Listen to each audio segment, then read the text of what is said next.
Action. Order. Good morning, and thank you very much for coming along to the lovely environs of Stirling University. This is part of our sustainable employment inquiry, and I think you've both been very helpful when we were looking at this in the last session of Parliament. Maybe just for the record, to state who you are, who you represent, and anything of way of a short introductory statement. We'll start with you, Ms. Finer. Thank you. Thanks a lot for inviting me back. And it's really helpful to be able to talk to you about sustainable employment. I'm Leila Tyner. I work for Disability Agenda Scotland. We're a coalition of disability charities. And I think the main things we really just very briefly wanted to flag with you is that there are, as you're probably aware, quite a lot of people who, despite relatively low unemployment, are still keen to be in work, even if they're not, and want to work. And that might be full-time work, it might be part-time, or even voluntary. And we believe quite strongly that more could be done to support people into employment and appropriate employment. There's anecdotal evidence of discrimination against disabled people, and we believe more could be looked at into that, and more could be done to support employers to employ disabled people and other hard-to-reach groups, in terms of making it easier to access tools, and also making them aware of the tools that are available. Some of that would require additional funding, but the investment would be worthwhile. And also just to flag kind of preparatory work around education and skills is something that comes up quite a lot in terms of people who are quite far away from the jobs market. Mr. Gowans. My name is Rob Gowans. I'm a policy officer at Citizens Advice Scotland. I guess our main interest in this area is that we're one of the largest providers of independent advice on problems at work. Last year, the CAB service in Scotland advised people on around 45,000 issues related to employment and employment problems. We've done a amount of policy work over the last 2 or 3 years on some of the problems that people see, issues with misuse of zero-hours contracts and other areas, and some suggestions for how policy can be improved in those areas. Grateful, and we're very grateful to you, Mr. Gowans, for the many significant reports you've done on this issue across the past years. Just in light of the work that you've done, you've stated that new forms of employment relationships have put a strain on existing employment protections. How has that been the case? So, we've seen new forms of employment that are quite precarious. Zero-hours contracts being an example. We don't necessarily have an objection to sort of zero-hours contracts in and of themselves. What we're concerned about is how they can be used to either as a discipline tool. For instance, if someone isn't guaranteed hours, then employers can basically stop giving them shifts if they're displeased with them without having to go through any sort of redundancy or disciplinary process. Also cause deprivation and hardship if due to the unpredictable nature of the work. There are other areas such as the rise in self-employment, and concerned about some of the areas where people would prefer a more stable or traditional form employment, but listed as independent contractors. In the past, we've seen issues where it's affected people's tax status, and also where if people are coming for advice on what their rights at work can be, their status in law is quite unclear. There's a distinction at the moment between employees and workers in law and self-employed people, all of whom have slightly different sort of basic rights guaranteed in law.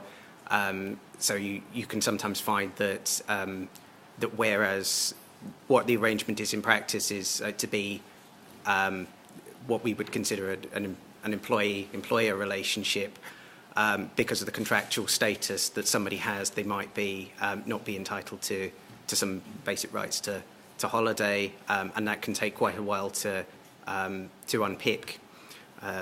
So I think there's some areas where the law may need to be reviewed to take account of some of the changing nature of these relationships. I mean, we're looking obviously at the employment environment in Scotland. In your view, do you think there's any particular issues that we've got to be aware of in Scotland, which is perhaps different to the rest of the United Kingdom? I guess some of the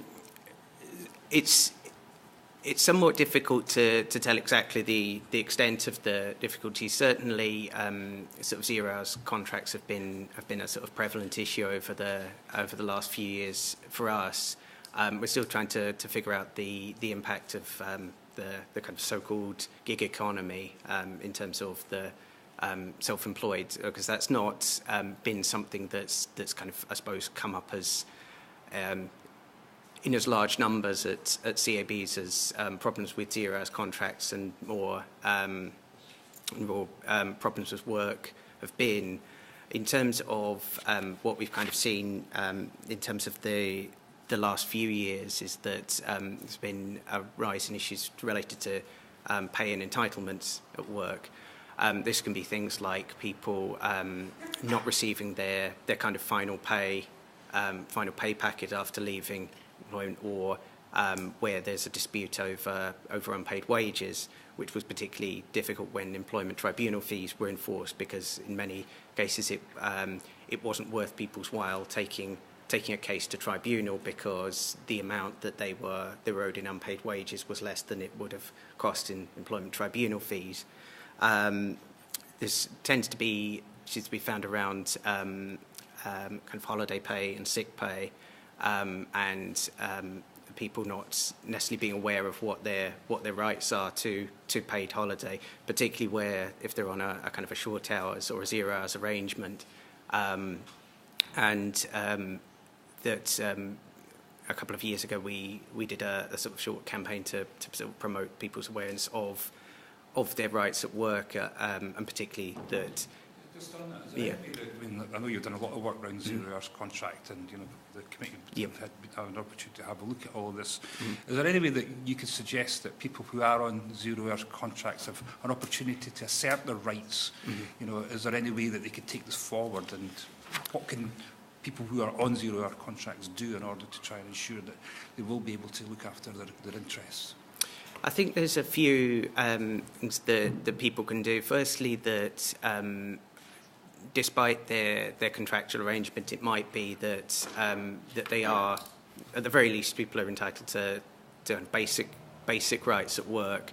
Depending on the nature of the employment relationship, then if somebody is in practice working regular hours, then that might change their status. As I say, it's sort of quite a complicated system. One of the things that we would recommend is that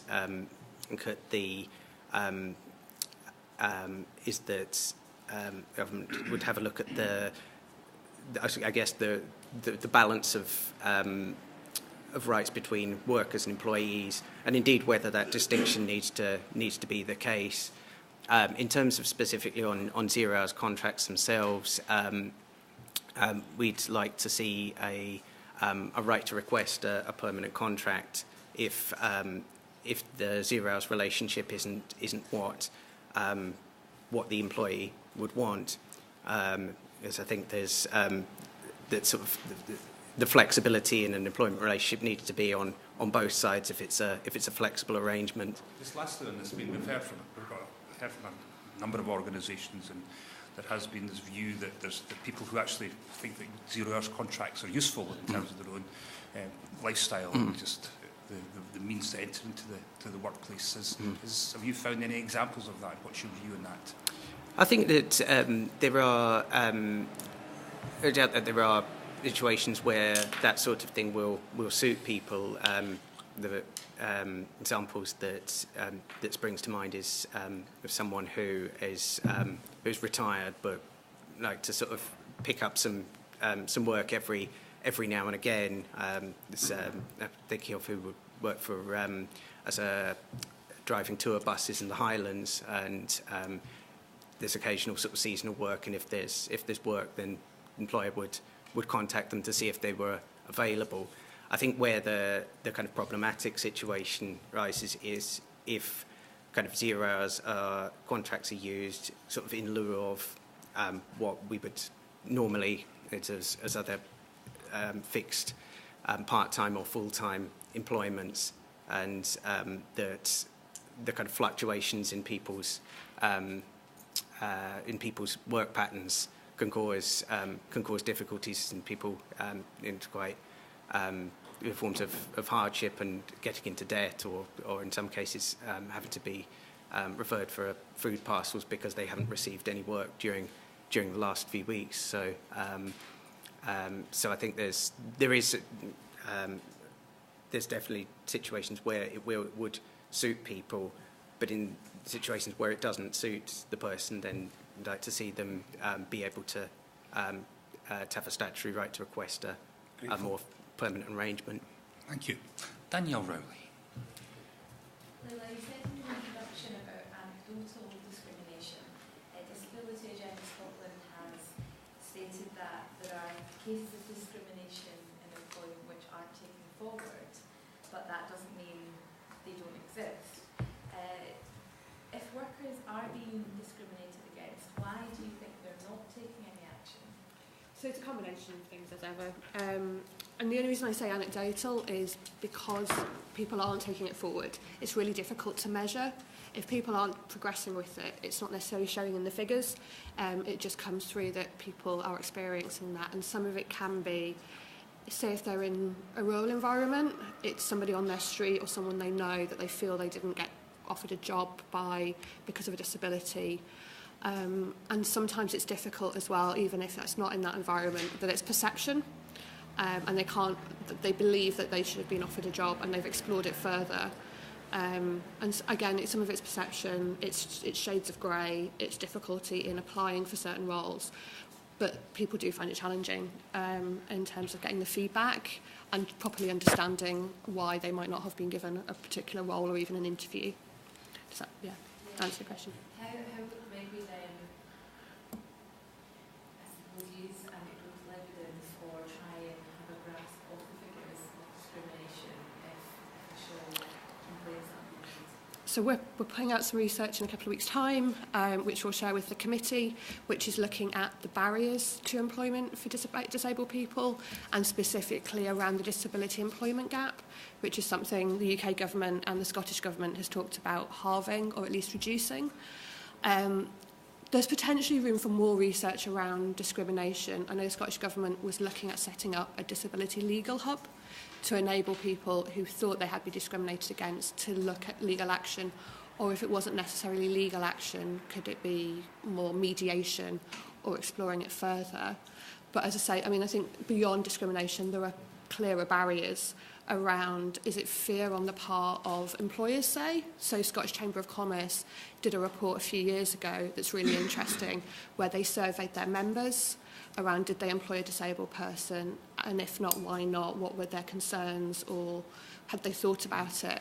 And it highlighted almost caution or fear almost.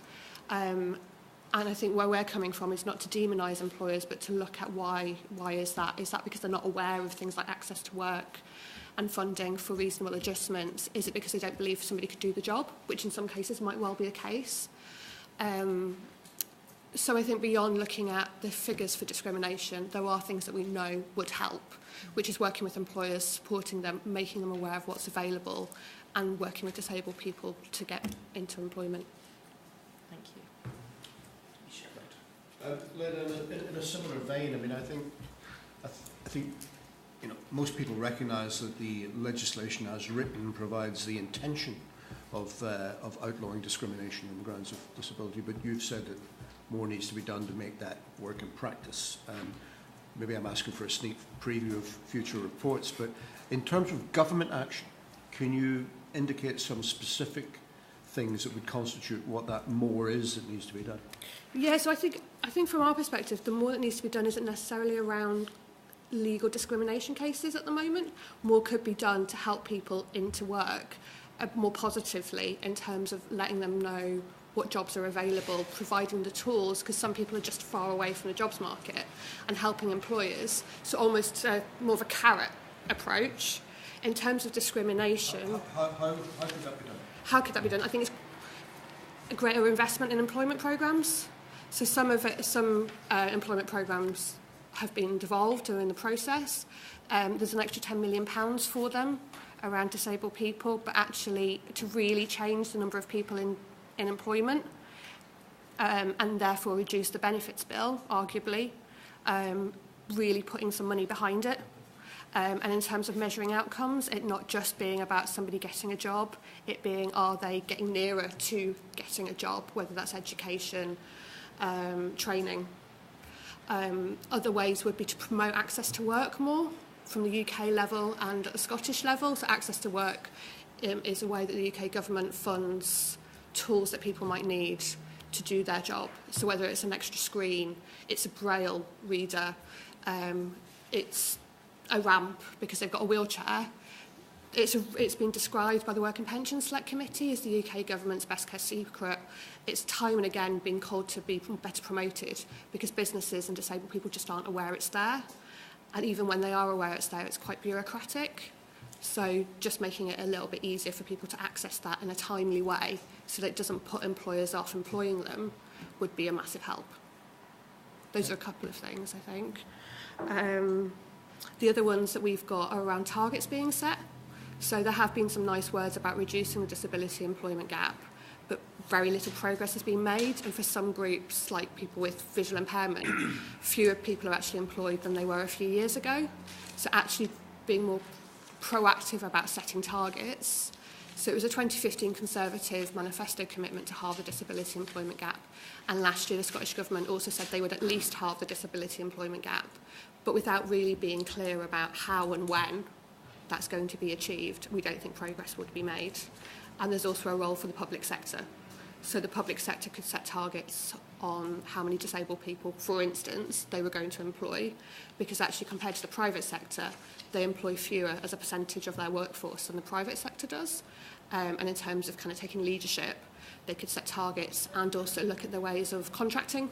So in similar way that the living wage in Scotland, the public sector has been encouraged to use that in contracting in order to encourage take-up of the living wage. There could be ways around contracting to encourage people to employ disabled people.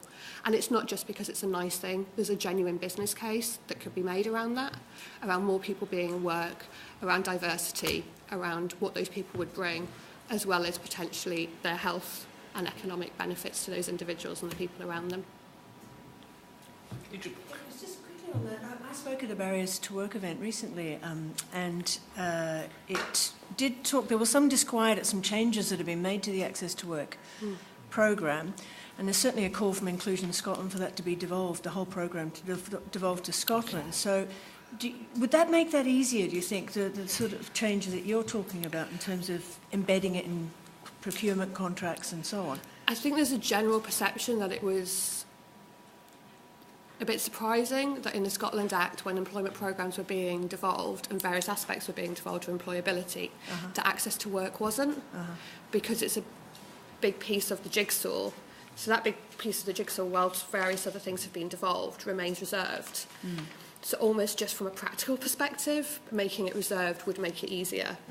Right. And it might make it potentially around some of those changes easier to undertake and make it more tailored to Scotland and the needs. Because just going back to the point around the differences between Scotland and England, there are lots of similarities obviously in terms of the jobs market and economy. But if you look at, say, the Highlands and Islands, the jobs market there is very different. And actually some of the most innovative things that happen are there around social enterprises, people being able to be a bit flexible because they know someone, so they'll give them a job. It is a bit about the gig economy because, you know, various people have 3 or 4 jobs anyway, so there's some flexibility. But yes, potentially devolving access to work might address or make it easier to address some of those things. But that's not to say, whilst it remains reserved, we can't look at improving it. Improving it, yeah. Okay, just on this, you mentioned a couple of occasions in your responses about the disability employment gap. Could you just talk a little bit about what you mean by that, and is there any sense that this is improving in your view with some of the new initiatives that have been brought forward? So the disability employment gap is the level of disabled people compared to the wider population in employment. So it stands, the general population is about 78% in employment, whereas for disabled people it's 42% at the That's a big gap. So it's a massive gap, and some of those people probably can't work. Yep.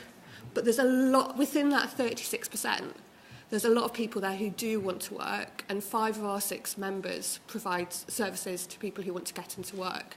And as I say, for some of them, it will be, there's a diversity there in terms of the type of employment, whether it's quite senior, whether it might be relatively junior or low-skilled, part-time, full-time. But there is a whole bunch of people there, thousands and thousands of people who would like to work and contribute and are currently don't feel they're able to. And it's about how do we get those into work. And I'm sure you're going to go on to the Taylor review, but there was a really nice indeed, yes. quote from ADICO in there about there being a business case for trying to get those people into employment. And the disability employment gap is that. It's that massive gap between the number of disabled people in employment versus the wider population. And is that improving over the years? It's not? No, and the figures haven't changed at all, really, in the last few years. There has been talk about it, and I think there is political will, cross-party political will in some ways, but not a lot of proper action towards it. And that's why we've been calling for targets, because actually we need to be transparent about how we're measuring this. And it could just be looking at the Labour survey figures and Office of National Statistics figures around tracking that more publicly, because there's been very little movement. And then within some groups, like I say, visual impairment, where traditionally actually more people might have been working, and particularly post-war, there was more of people accepted that disabled people would work, maybe because they'd come out of the war. That's actually gone backwards. Interesting. Thank you for that. Christine Chapman. I was only going to ask, just to go back slightly to the question about why it wasn't devolved in the Scotland Bill. Was that actually considered in the discussion with the Smith Commission? And how would that relate to the UK government's overall responsibility for disability legislation? Is there a balance to be drawn there, do you think? Possibly. I'm not sure why it wasn't devolved. I believe it was considered. Yeah. There is a balance to be drawn there.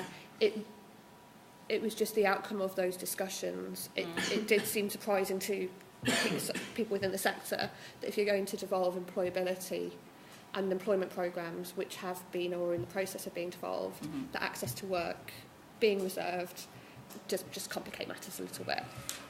That was actually what I was asking, is it because of the employment legislation being UK-wide, and that falls under the UK legislation, that it was, would there be any danger of conflict with UK legislation if it was devolved? I'm not sure, to be honest. I could come back to the committee on that. Off the top of my head, I'm not sure. A lot of... I can't see what... I mean, there is obviously UK-wide employment legislation, and it also ties to European legislation, but I'm not sure that would necessarily negate access to work being devolved. I'd need to have more of a think about that, to be honest. Okay. Okay. Thank you. David Duckett. Thank you, Chair. Going back to Citizens Advice Scotland, just for a second. Citizens Advice Scotland has recommended the creation of an employment commission. This is to oversee the enforcement of employment law, as I understand it. Why do you think this is necessary? We've one of the kind of conclusions we came to after all the various issues that the people will face is that there's not a kind of a collective body that has the responsibility for ensuring that that I guess sort of repeat offenders or rogue employers are targeted. For instance, someone who faced a problem at work, if they've been unfairly dismissed, if they face discrimination, can take that to an employment tribunal. But that's an individual redress. There's nothing necessarily to stop the same employer doing it over and over again, I think there's definitely a role for promoting good practice, which the Scottish government's been doing in recent years, and was a welcome focus of the Taylor Review. But there would be employers who aren't interested in good practice and wouldn't necessarily take their responsibility seriously. So what we would recommend is a commission to bring together reports from employment tribunals. It could have reports potentially on a confidential basis from individuals, from third parties such as CABs, and where there are nations, then it would potentially have some powers to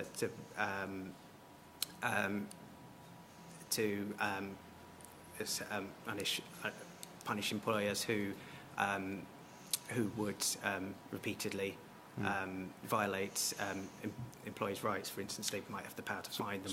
So that answers my next question. Because I was going to ask how that would differ from typical or traditional employment tribunals. But of course, I think what I'm hearing you say is that they only help individual cases at individual times. So this would be some overviewing body. Are you aware of any similar bodies that exist outside the UK? There's probably the nearest equivalent would be actually, or certainly from what we found, is the Fair Work Ombudsman and Fair Work Commission in Australia, who will work together. It's not exactly the same as what we've suggested, but they would have power to kind of really ensure that sort of rights are being promoted, and that if there's people who just repeatedly break the law, that there's some sort of redress there. What sort of sanction would you have in mind? Have you suggested anything for rogue employers who are consistently breaking employment law? So there's a few options that it might be that there might be fines. In recent years, the UK government has taken to sort of naming and shaming employers who pay people below the national minimum wage. That might be an option to extend more widely to really, I think probably the purposes we would see of this is to improve the quality of work, both by promoting good practice, but also by having some action taken on people who wouldn't be interested in I guess, being a good employer. Great, well, thank you. John Lamont. Thank you, Chairman. I just want to push a bit further at this idea of this employment commission. Yep. Is it effectively a new court that you're arguing to be created? What we would see it as is effectively a sort of government agency that would bring together in the same way that HMRC will do for national minimum wage violations and for tax evasion. That would to bring together the kind of reporting mechanisms. It might be that they would take some of the functions from HMRC and from other bodies, but that's rather than necessarily, I guess, being a court, there would be a sort of an agency with responsibility for, I think, promoting fair work. And what new enforcement powers would have to be created to be given to that commission? I think there's probably, in terms of the ability to be able to, I guess, act on the reports that they receive, in terms of and having some of the powers to, for instance, levy fines, or to do the to name and shame employers, or others in that, other types of sanction along those lines. Which maybe already exists. Is that what you're saying? It might be, and I think it's literally bringing some of the sort of functions together to take a wider view of the landscape, in particular if there's kind of reports going into sort of several bodies. There's other enforcement things there, that the Gangmasters Licensing Authority, for instance, and taking some of those together to see, is there a pattern with particular employers, or perhaps in terms of some sectors that can help drive up the standards of work and promote good practice. Okay. I'm just not quite clear how it all fits with the. And if an employee or employer is not happy with how the Commission has determined a particular case, how do you foresee the appeal mechanism working? Would that be to the court system, or would that be? Potentially. I think that's sort of one way of looking at it. So it's still quite uncertain in terms of that the particular detail of what you're proposing. Okay. Danielle, were you want to ask a question on this issue? Well, just let me ask just a little bit more just about what you're proposing with this commission. Would it work in conjunction with the structures that are already in place, or are you really proposing and suggesting that a new body is going to be created to deal with some of the issues that you've suggested? Potentially, is sort of a new body that I guess can potentially bring together some functions that already exist and some that don't.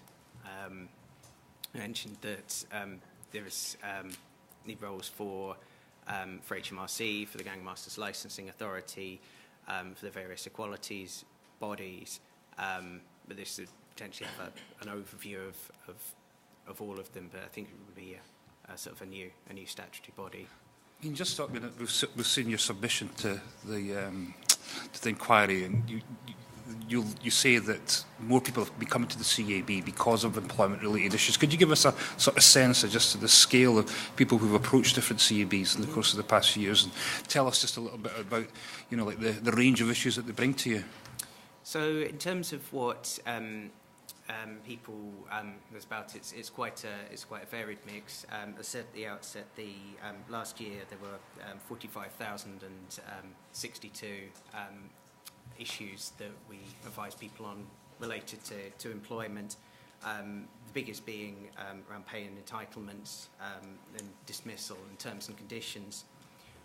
In terms of some of the cases we advise people on are around sort of unfair dismissal, what their rights are in those circumstances, if they haven't been paid by their employer, and what they can do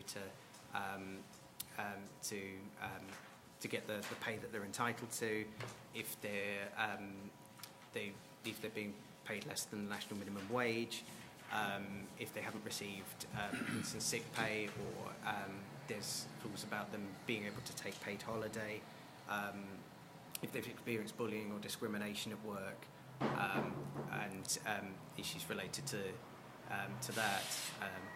So that's kind of those are the kind of I think probably the more kind of common things, as well as generally people who are coming in for inquiries about their rights. One of the things that I find that people often aren't aware of what their rights at work are until something goes wrong. So, and this is what I was wanting to just ask just about that. As in your view, and obviously with the range of issues that have been presented to the Citizens Advice Bureau, are people now more aware of their rights in the workplace? And is this why you're seeing people prepared to come forward and discuss them with you? I think there's as I say, I think they tend to find that that people will have, I guess, some knowledge of their rights at work. So, for instance, they might be aware of that there is a national minimum wage, but they're not quite sure how much it is or how it applies to them. And in some situations, they would come in. I think something's happened. I don't think this is particularly. This doesn't seem to be very fair. Is this right? Is it legal for somebody to for my employer to do this? And that's where the kind of, I think and what's your view of the Taylor review? Do you think this is going to improve the situation in the workplace? I mean, we're actually going to be speaking to Matthew Taylor, so is there anything that you would want us to ask him in your experience in the last few years? I think in general, we'd welcome the recommendations of the Taylor Review. I think particularly welcome the focus on good work. I think there's one of the things is that find is that if people are in a difficult situation at work, it can be an extremely stressful experience for them. There's some academic research from the University of Glasgow that suggests that that workers in sort of low-quality, stressful jobs have poorer general health outcomes and poorer daily quality of life than other groups, but even those who are unemployed. So I think that's an important thing. I think where we perhaps thought that the Taylor Review could go further, whilst there's rightly focuses on whether there's changes in employment status, is whether the dependent contractor model that they suggest is quite the right one. It's whether you would need various distinctions between employers and workers, and whether there will be creating another category would complicate the picture. We were also a bit disappointed at the time of the Taylor Review's publication that whilst it was critical of employment tribunal fees, it didn't recommend that they should be abolished. But since the court ruling, then that no longer applies, and I think it's quite an extremely welcome change that will help solve some of the problems that we see. Thank you. Dr. Brock. Thank you, Chair. I wanted to ask Ms. Tyner your thoughts on the modern employment practices that the committee's been discussing over the last wee while, and how they either assist or indeed potentially hamper disabled people in their efforts to find work. So in terms of modern employment practices, I think it does vary a lot. So in terms of greater self-employment, it does seem to have provided, for instance, has provided some opportunities for some people who have struggled to get into work in other ways. And it supports flexible working. So there are people who are disabled who've created their own businesses, social enterprises, and have been able to develop that over time when they have struggled to get another role, and it also has meant they've been able to do something that they're particularly passionate about. So in terms of kind of freelancing, self-employment, there does seem to be interest there. Obviously that can be quite precarious work in some ways. So there can be challenges in terms of people if they're coming off social security or welfare, or how they manage that, but there does seem to be potential opportunity around that. 0 hours contracts haven't come up in terms of when we've spoken to people. We haven't particularly raised it, to be honest, with folk. That was what I was quite interested in, actually, just in terms of the preparation. It does take time for some folk with disabilities to, so with very little notice of work potentially being given to them. I mean, just how that would have, I would have imagined it would have been. With 0 hours contracts? Yeah. As I say, it's not something that has come up as much, not to say it's not an issue. The benefits of kind of freelancing and self-employment has come up quite a lot in talking to people. Challenges of getting into the jobs market generally. And it being more people being offered part-time hours, say. So certainly we've worked with people who, like young people who are either, say, have got a hearing impairment or a learning difficulty and might be offered seasonal work at Christmas to work in a supermarket and stack the shelves, and then that ends after 2 or 3 months. That has been more of an issue that's come up, so that they can get a job then, but for a short amount of time, and then back to employment. And actually that's quite challenging, coming on and off benefits, the feeling that they could do the job, they were able to do it, but can only get it when employers are quite desperate to get as many people in as possible. Aye, okay. So the Taylor report you mentioned before, I wonder, could you tell us what you think of the recommendations and how they might improve matters if enacted, of course? So if enacted and if they are implemented effectively, I think there were 2 areas that we were particularly interested in and would welcome. One was around flexibility of employment, and the Taylor Review does highlight that is quite helpful for quite a few disabled people and also people with caring responsibilities. So looking at flexible working, which can benefit employees and employers, probably not through a 0 hours contract, but having some flexible working was definitely something that we thought was interesting and we would welcome being implemented more widely. The other one was around this idea of a pool of untapped talent. that the Taylor Review touches on, which is around disabled people but other groups as well, and almost the business case for tapping into that talent. And any of the recommendations that relate to doing that, we would fully support. But it is about it being enacted and it being implemented, because as I say, there's been various reviews and various reports that have touched on disability employment, which unfortunately haven't been fully implemented. Okay, thank you. Mr. Jordan. I'm just, if you don't mind me asking a wee bit more, I was quite pleasantly almost surprised at what you were saying about how modern employment practices and flexibility have actually enabled people with disabilities to become self-employed. Is there some way you would like to see that protected, that flexibility for disabled people? Is there some way, short of 0 hours contracts, that it could be protected? I think in some ways, if it could be protected, I think some of it's quite cultural. It seems so more of an acceptance that flexible working can benefit people. So whether that's working from home, having flexible hours that are managed over a week, and that, I think we're quite pragmatic, that's not always possible, but if there are ways of protecting that, sure, within contracts, within conversations that people have with their managers, but some of it's just cultural, and people being aware that that can benefit would then protect that. But it could be enacted as well to protect that in law, which we would certainly welcome.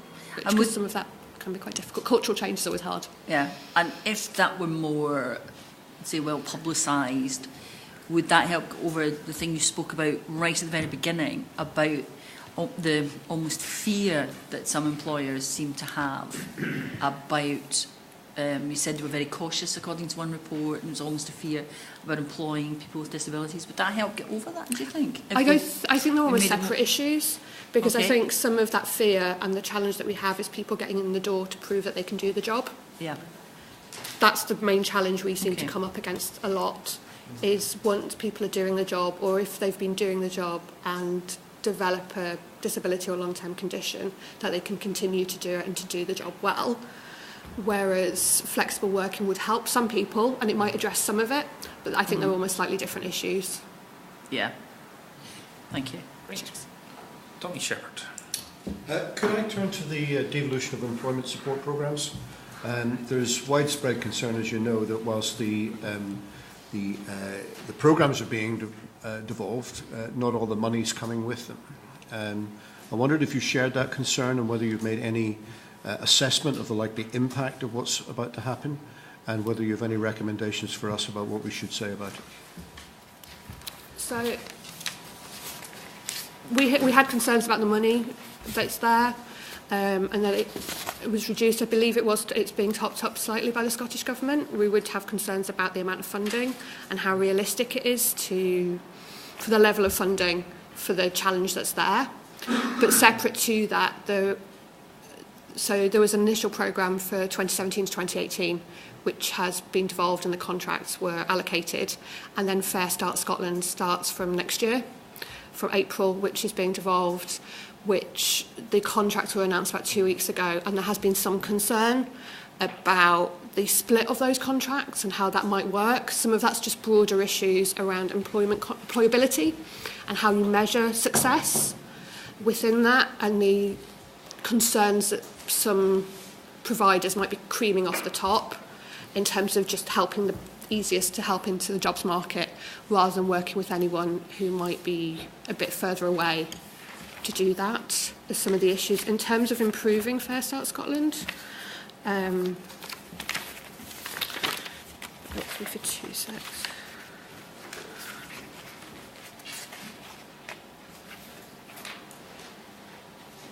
Some of the issues have also been about coordination between Skills Development Scotland, Scottish Government and Department for Work and Pensions, because of process of devolution and challenges around different things being devolved. I think the key things that we've had concerns about is the awarding of the contracts and where it's gone, and kind of prime providers, and then more specialist support, and the level of specialist support has been smaller than we would have hoped. So the idea is that if you're going to really help people into employment, it really needs to be individualised and is quite it requires expertise with different groups. So someone who's in a wheelchair will need different support to somebody with a mental health condition, to somebody with a learning disability, and tailoring that as much as possible within those schemes is pretty key, and there's concern about how much of that's been recognised. And that was, sorry, just so that would be improved if the KPIs could be changed slightly. Do you have a view, Rob? I think that in terms of the employment programmes, yes, it would be better if there was more funding available. I think probably the problems that we previously saw, or certainly CAB saw with the employment programmes for people who were more around, as the suitability of them for particular people, so that I think to echo Leila's point around that they need to be individualised and tailored, and around the interaction with the benefits sanction system, which is, I think we would consider that not having not referring people for sanctions in the new system is welcome, only because it's where we saw some of the with the work prep and some of the most unfair referrals, and that was partly because the contractors would have to refer sort of every example of non-compliance with sanctions. So, for instance, if somebody certainly couldn't find the building and turned up 2 minutes late, we would find that they were referred for a sanction. So that's a positive element.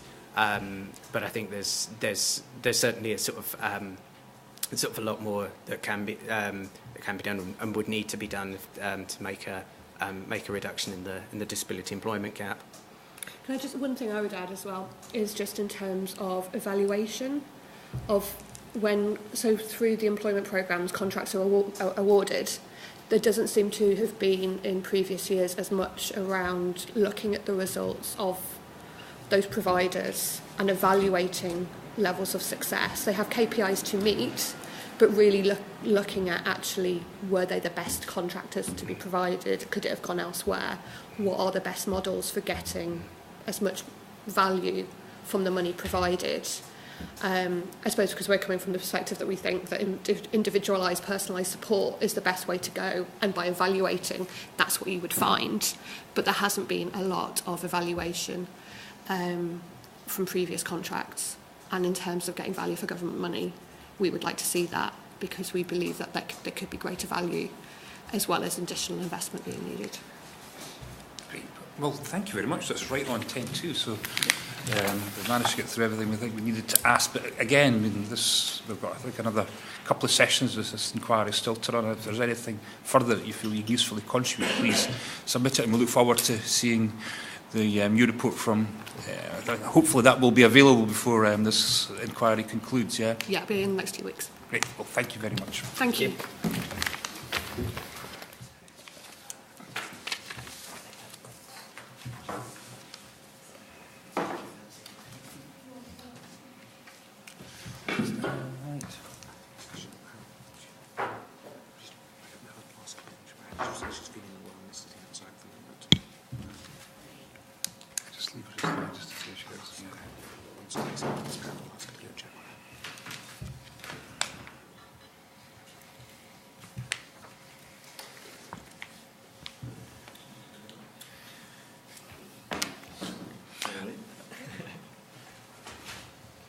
Good morning, and welcome to our inquiry into sustainable employment in Scotland. Maybe just for the record, tell us who you are, who you represent, and anything by way of a short introductory statement.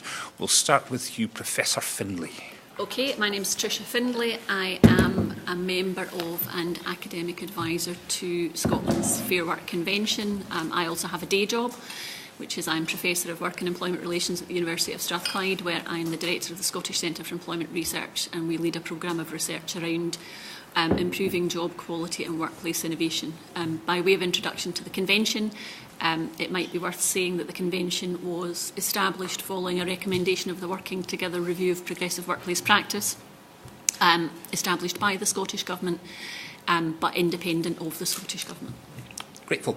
Mr Richmond. Yeah, Kenny Richmond, Head of Economics at Scottish Enterprise. And Scottish Enterprise is Scotland's main economic development agency, and our role is to support companies and sectors to grow in Scotland and to attract investment to Scotland. Thank you. Hi, my name is Gordon McGuinness. I'm a Director with Skills Development Scotland. I head up our Industries and Enterprise team. Skills Development Scotland, sister agency to Scottish Enterprise, and we're Scotland's main skills development agency. Thank you for that. Well, we know that, such as the developing labour market, that there's responsibilities which the Scottish Government have at their disposal as well as the UK Government. Can you talk just a little bit about how you see these things working and what your specific role within the Scotland's labour market is? We'll start with you, Mr Richmond. Well, I guess as part of our work, as I say, supporting companies and sectors to grow, and that includes supporting companies to develop their workforce, to encourage companies to adopt fair and progressive workplace practices through a range of different types of support and initiatives.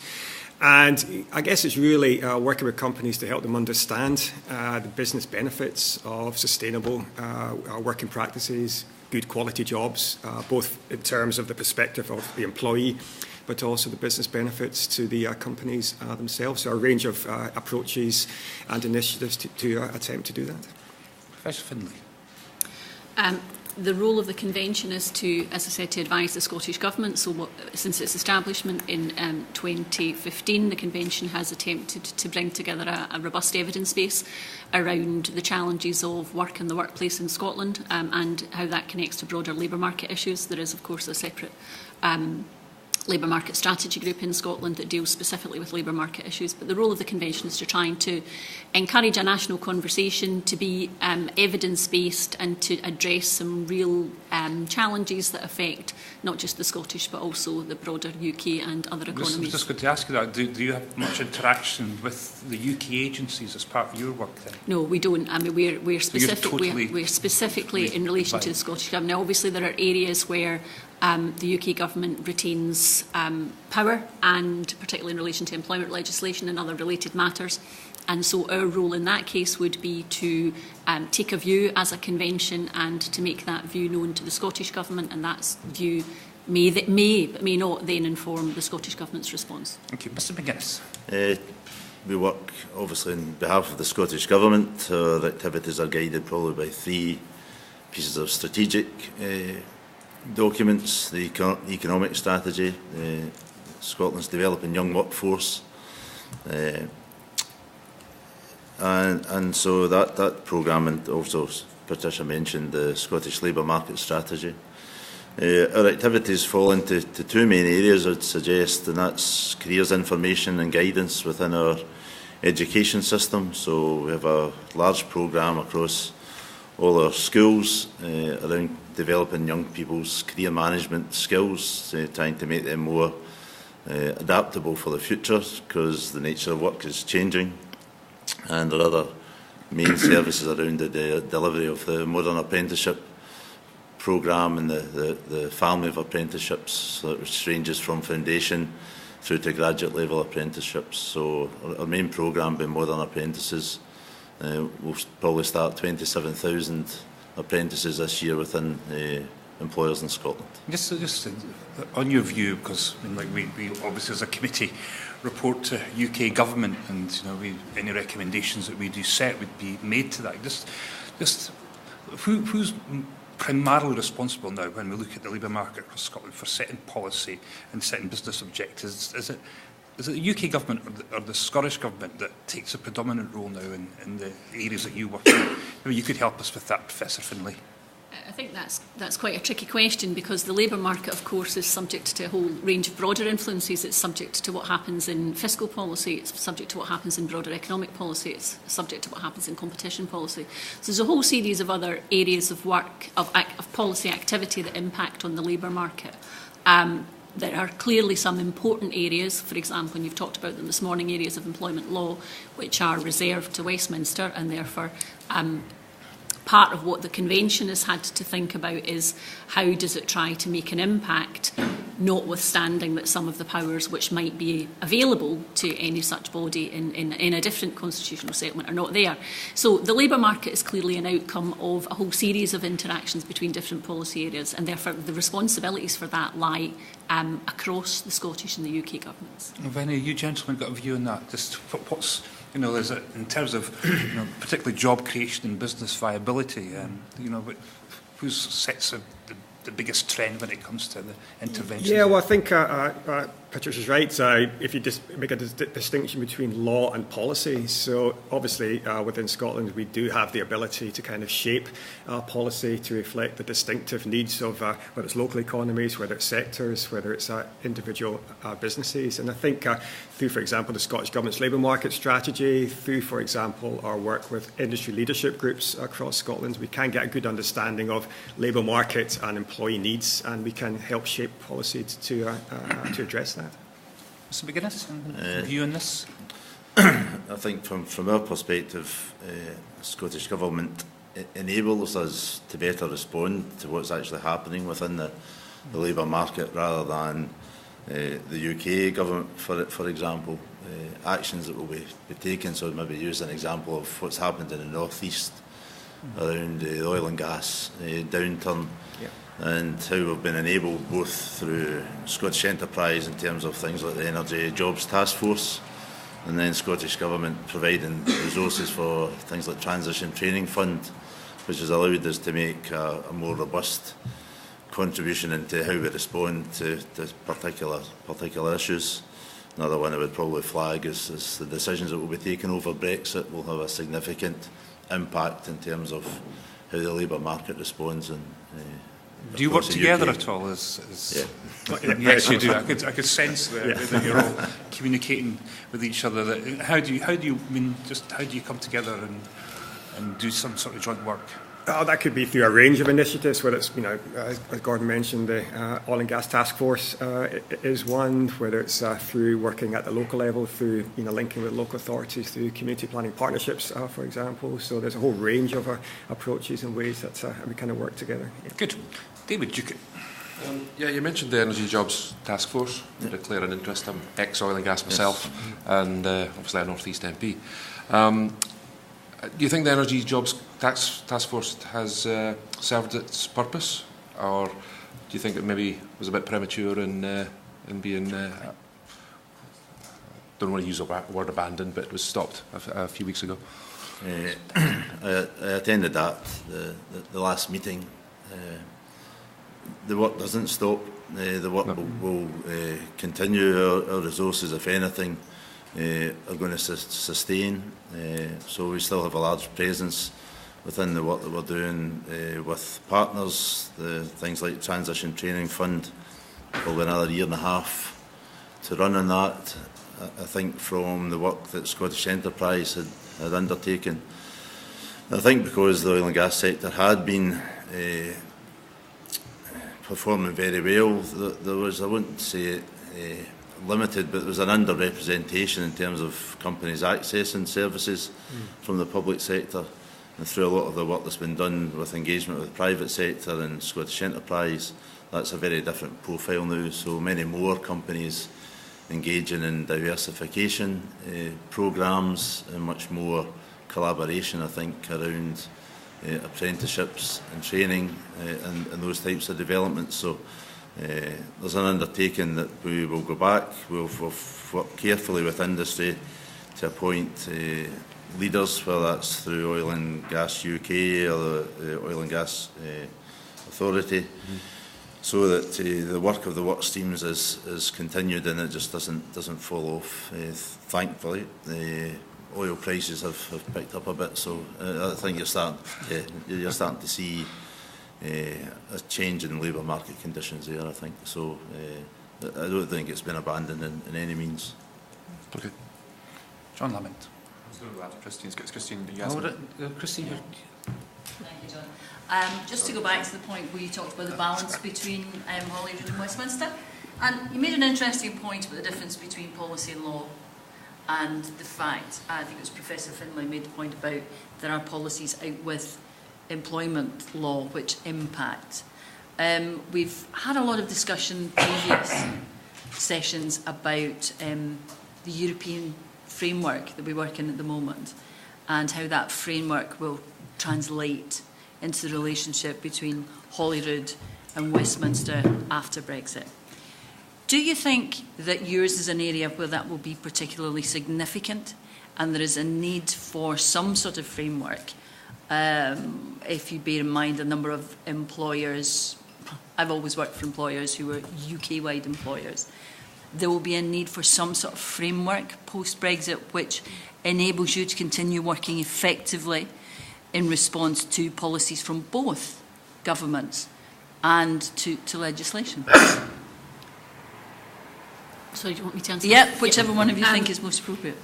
I think it's a very open question currently, isn't there? Because clearly there are some, in the area where I have expertise, which is around employment law, there are some important protections which have emanated, not all of the important protections in the UK emanated from the European Union, but a number of very important ones did.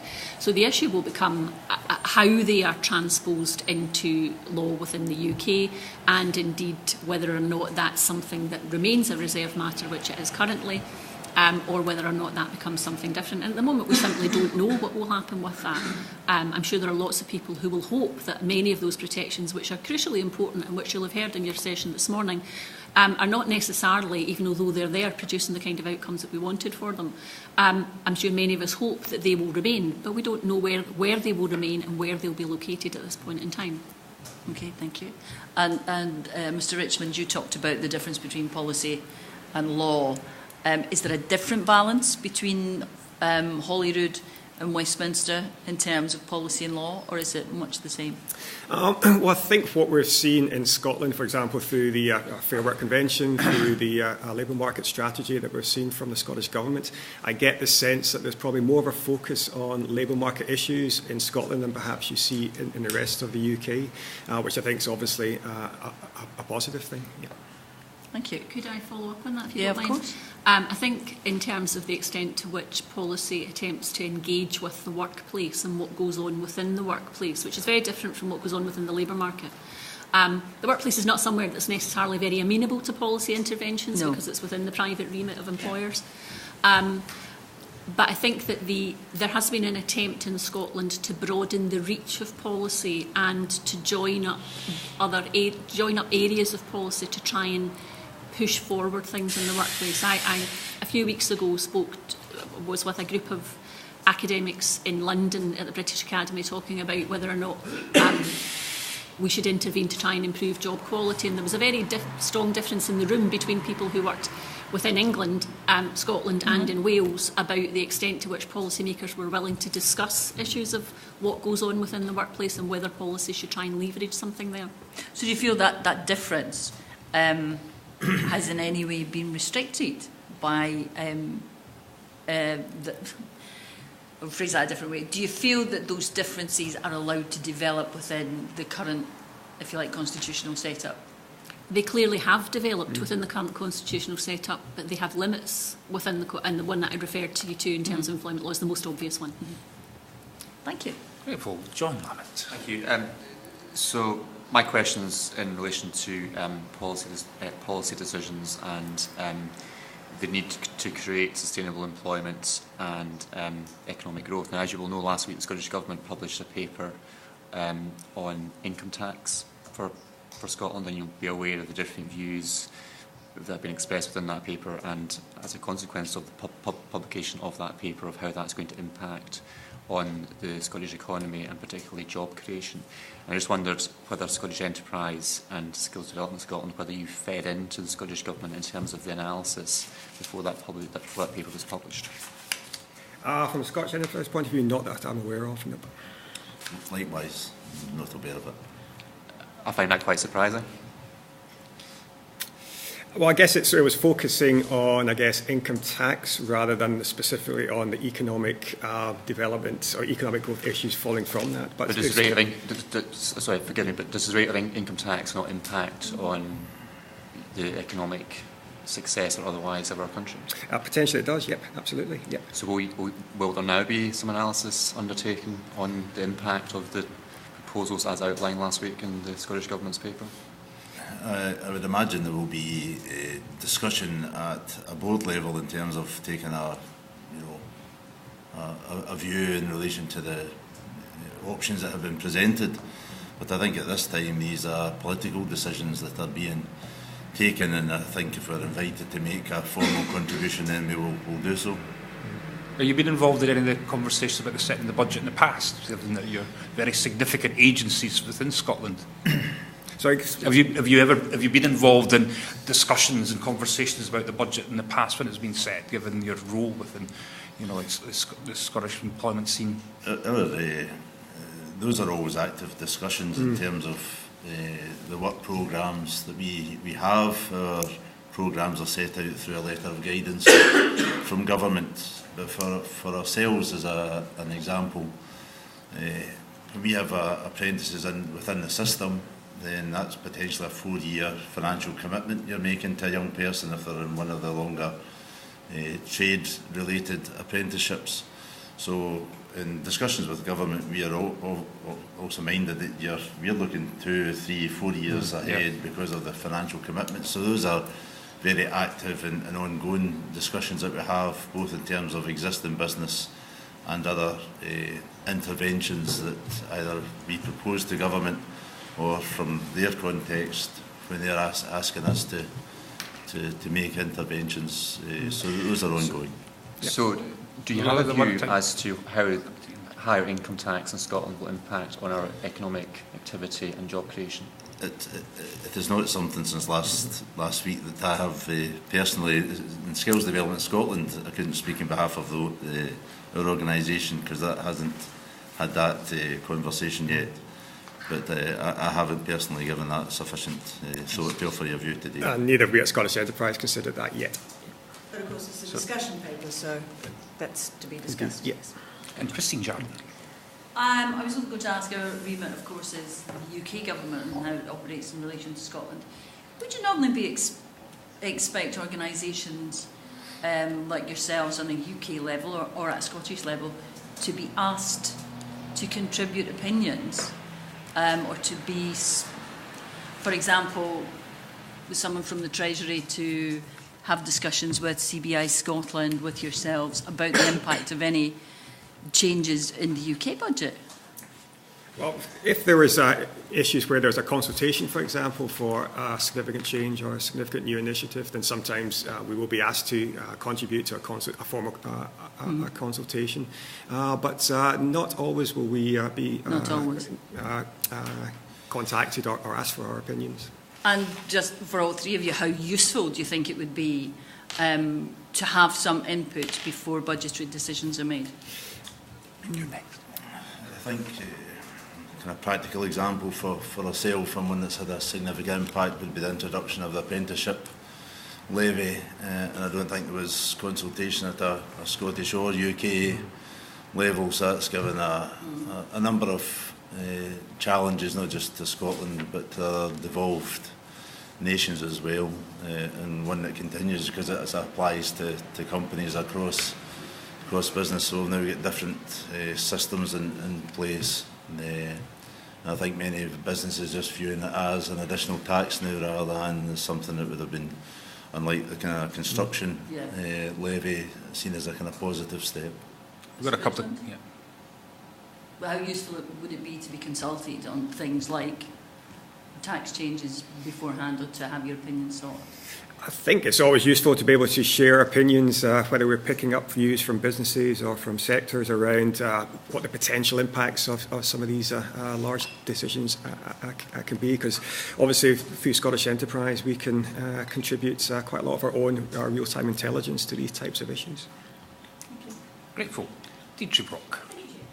Well, following on from that, so you've mentioned consultation. Professor Findlay, the Fair Work Convention itself noted that many of the legislative powers, as we've discussed already, that are relevant to fair work are reserved to Westminster and are matters for the UK government. So I was wondering, given that, what more might the UK government be doing in order to ensure that the Fair Work framework works better in the future, or at least as well as it can? Okay. The Fair Work framework has been established as a kind of multidimensional framework, so it's multidimensional in what we think fair work is. We have taken a very broad and quite ambitious definition of what we think fair work is, and we've talked about issues, so we define it as work that has effective voice, opportunity, security, fulfilment and respect, and that spans a number of areas which we would traditionally talk about in terms of job quality, but it also spans a number of areas around how workplaces are governed and how decision making around the workplace is taken. And so part of the ambition of the Convention has been that we would engage a broad range of players. If anybody's looked at the framework, you'll see that we outline what we call the landscape or the ecosystem of fair work, and that ecosystem has multiple players. So it has government and policymakers in it, it has public agencies like my colleagues at the table, it has consumers in it, it has workers and employers and trade unions and other campaigning organisations in it. So in that sense, the framework is something that we think needs to be collectively delivered, and we think it's important that governments signal how they support that. And so, for example, that might be signalling that certain types of contractual arrangements are not appropriate or not consistent with fair work, or certain forms of decision-making within organisations or approaches are not consistent with fair work. And then thinking about what other levers are there to try and both encourage people to do the right thing and discourage people from doing the wrong thing. But the workplace is quite a complex area, so there's not a single thing which I think government could do to make the framework more likely to be implemented. We've thought about lots of different directions to do that. Sometimes that's encouragement and persuasion, sometimes that's using levers that are available in the policy space, and sometimes inevitably that will be how you use legislation. Do you feel that there's a listening ear there in both governments, I suppose? I think the Scottish Government's fairly we don't clear, but speak directly to the UK Government at all, but there are areas, I suppose, where we would have as a convention some concern. So if I take the example of the recent Trade Union Act, yes. As a convention we felt that was inconsistent with effective voice in the workplace, and we made those views known to the Scottish Government, and clearly the Scottish Government made those views known in its submissions to that legislative process at UK level. So we were quite concerned that anything that undermines some collective voice within workplace would make it less likely, and the evidence is fairly strong, make it less likely that fair work was likely to be delivered. Interesting, thank you. Thank you. David Ducat. Okay, sorry. Sorry, I should have said it was we're straight to 13. Yeah, sorry. Mr McGuinness, this is for you. The UK Government has recently introduced the apprenticeship levy. And as the skills policy is devolved, the Scottish Government receives a proportion of that funding. How has the interaction of the UK and Scottish responsibilities worked in relation to these policies? Sorry, I should say as well that the Scottish Government announced a new flexible workforce development fund to upskill and reskill existing employees. So how has the UK and Scottish Government responsibilities interacted? I think from interaction, and I appreciate you'll get Mr Brown and I think Hugh McAloon following us, you may wish to ask for a direct view from them. I know from the interaction I've had with our Minister, Jamie Hepburn, there's a degree of frustration at the lack of consultation and coordination, and even now I think there's kind of practical issues in terms of the identification of who is actually paying the levy through HMRC, so there's been some challenges there. I think the devolved settlement, the calculations there's been more or less a direct substitution of the resources that we previously received for skills and learning activity. And I think the government has sought to build on programmes to fund, and there was a commitment that would allocate all funds from the levy to skills and learning. So there was a programme of work set out last December around that, and that's around the sustained funding of apprenticeships and expansion of foundation and graduates, a commitment to support the further development of workforce for early years to meet the commitments and expansion of childcare in Scotland. and a range of other measures. For the top of my head, I think the statement was made somewhat the 15th of December. The Flexible Workforce Fund was developed in response to the consultation exercise that the Scottish Government did undertake with employers, and within that consultation, I think it was nearly 80% had indicated that they would welcome some resource applied to workforce development, and that 10 million fund has been dispersed through Scotland's regional colleges, and companies can apply into that. The levy-paying companies can apply into that. So you mentioned a couple of things there, like childcare, for example, that wouldn't necessarily apply to all apprentices. It's sort of not all apprentices would have children necessarily.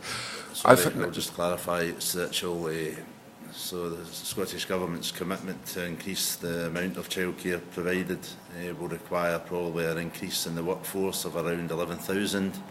So that will be a mixture of apprentices coming in as new staff, and additional provision through our colleges as well. So the funding that I mentioned there, I think it's around £25 million is allocated to training and development. Okay.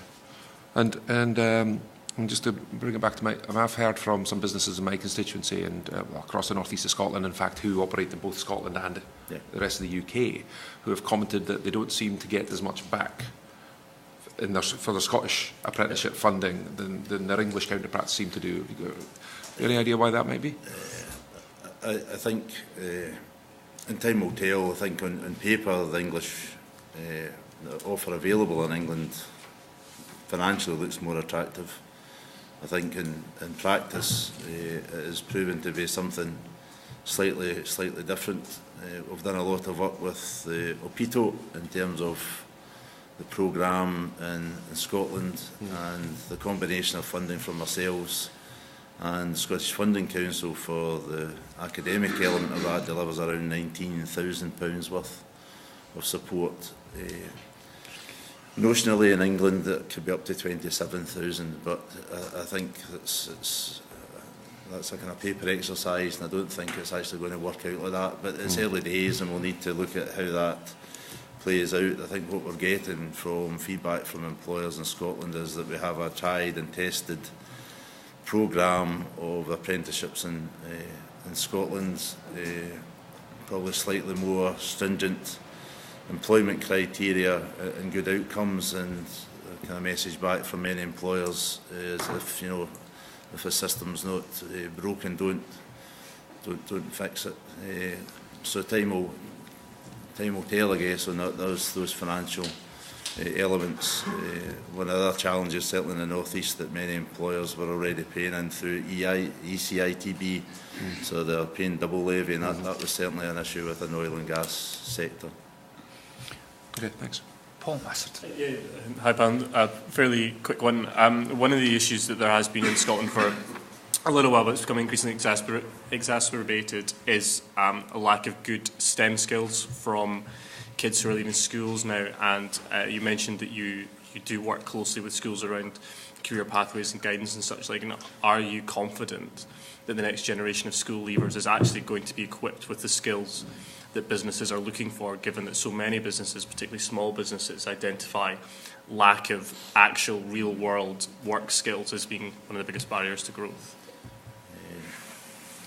There's probably two issues there in terms of real work skills and STEM. We've been working with Government Minister Shirley Ann Somerville, so there'll be a new STEM strategy published shortly, and that's been a collaborative exercise across Government, Education Scotland and ourselves.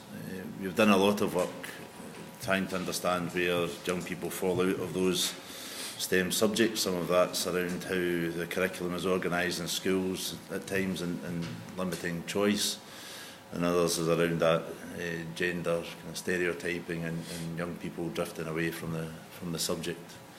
There's challenges, I think, in areas in terms of supply of teachers around some of the STEM criteria, and we're working with Government around alternative routes into teaching to try and boost numbers. We've done some work in Aberdeen related to the people leaving the oil and gas sector. So I would think, hopefully, with the new STEM strategy, which is pretty comprehensive and challenging, then we're going to be in a better place. But a lot of good work done within the schools, but it's trying to get that done on a more consistent basis across the patch, and better understand, as I said, where young people are actually falling out of the system. The attainment gap that exists in Scotland is particularly relevant to STEM-related subjects, and again, that's been a big focus for Mr Spinney and some of the changes that he's making within the education system. Okay.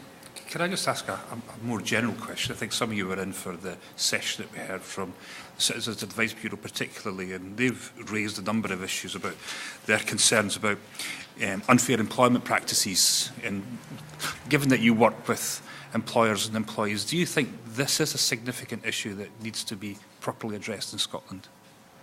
Maybe you could help us, Professor Findlay. I think it's a significant issue that needs to be addressed in the UK. So we have very individualised remedies for problems of employment practices. So we can be talking a second about the nature of some changes in employment practices which some people are finding quite difficult. But how we deal with those, so how traditionally people would have dealt with challenges in their employment relationship either through a trade union mechanism or through a legal mechanism. Reducing numbers of trade union recognition across the UK means that that's not something that's available to people in workplaces. Until very recently, employment tribunal fees were massively prohibitive of individuals to try and to do something about those challenges that they face. Even with the removal of fees following the recent ruling, it's still a very difficult process. So if you as an individual, and we heard a colleague sitting where I'm sitting this morning talking about individuals with disabilities, sometimes simply don't choose to do that, to take that legal remedy, because it's not just about fees, it's about the challenges therein. Even if you get to, I've been an employment tribunal lay judge for 20 years, even if you get a ruling, it's not necessarily always enforced. It's really difficult at a UK level, and there's evidence across the UK of how many people who get an employment tribunal ruling never have it enforced. So they incur the cost, they incur the trauma, and in the end nothing happens. There are employers who are in effect serial abusers. So they appear at tribunal again and again. There is no mechanism for doing anything about that because it's all individually driven. So there is no way in which that gets tackled or targeted. And do you recognise some of the things that CAB have been telling us about not getting paid for sick leave, for holiday pay, issues to do with harassment in the workplace? Is this something that you see as prevalent in Scottish workplaces? It's prevalent. Prevalent's the wrong word. Because I don't think it implies to across the whole population. But I think there are pockets of activity and types of activity which are affecting some groups more than others. So when we looked at our evidence and our consultation, we consulted across a broad range of groups for a year. If you are in a category where you're disadvantaged in one element of our framework, so you're in insecure work, you're more likely to have little opportunity associated with that insecure work. You're less likely to have what we would consider respect at work. You're less likely to have access to training. So one of the difficulties is if you're at the bottom end of the labour market or a disadvantaged section of the labour market, you don't just have problems accessing work. Once you get into work, the quality of that work tends, other things being equal, to be lower. So you tend to get multiple interactions where you don't get a good job in the first place. It's insecure, you churn in and out of it, it's less good for your health, it tends to be less fulfilling, you tend to have less voice, and those things tend to stack up. And there are no obvious places for people to go to remedy that. So people go to Citizens Advice, and we heard a lot from people who would have been at the edge of their sanity without the support of Citizens Advice, and they do an important job because they are there to support employees or workers who can't get help from anybody else. And I think all of us around this table recognise the importance of Citizens Advice Bureau. Certainly all of us at times would use their support and advice when it comes to these issues. But I asked them today, and I wasn't particularly clear the response. What do we do about serial offenders, employer serial offenders, when it comes to bad practice in the workplace? I think I'm going to say what I said before in answer to a different question, which is we do lots of different things. So there isn't any one single lever which I think makes a difference. I think there is a role for naming and shaming. I think there are ways in which we might use public contracting to try and deter firms from engaging in poor practice. So I think we should use procurement more ambitiously, and it's part of the Convention's view that we should use public money as a lever. We should use our public agencies and the delivery of their services to support good practice and to deter bad practice. So we shouldn't be offering government funding to businesses who we know are serial offenders.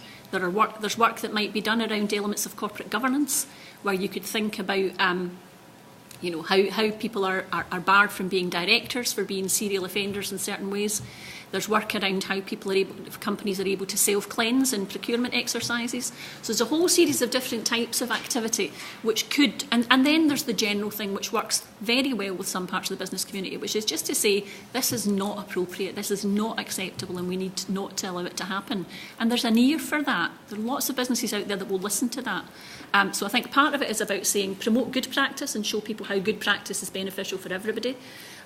Support people to improve their practice, and at the really poor practice end, I really do think there is nothing that you can do to some kinds of businesses or some kinds of business models other than to regulate them, because the challenge is that those business models don't just damage workers, they damage other businesses who can't compete with them and who are drawn down into the worst kinds of practices because that's the only way in which they can compete. So I think that that's an area where we really need to be more robust about how we challenge that. Any of you gentlemen got a view on this, just the prevalence of bad practice in the workplace across Scotland? Yeah, well, we find that for some businesses, they may overestimate the costs of introducing progressive and good workplace practices and underestimate the benefits. So quite often it's almost educating businesses that there are many benefits of that. And for example, companies that receive RSA grants from Scottish Enterprise, we encourage them to adopt an invest in youth policy. And every single company that we've spoken to have gone ahead and taken that forward. So that's a good example of how we can encourage companies through public sector support to adopt progressive workplace practices. I think where we do see it, for a kind of zero tolerance approach in terms of we wouldn't provide any further support to companies if we were getting feedback through our training organisations or individual apprentices. I think the challenge is on Friday we produced our jobs and skills report, which I'll circulate to members.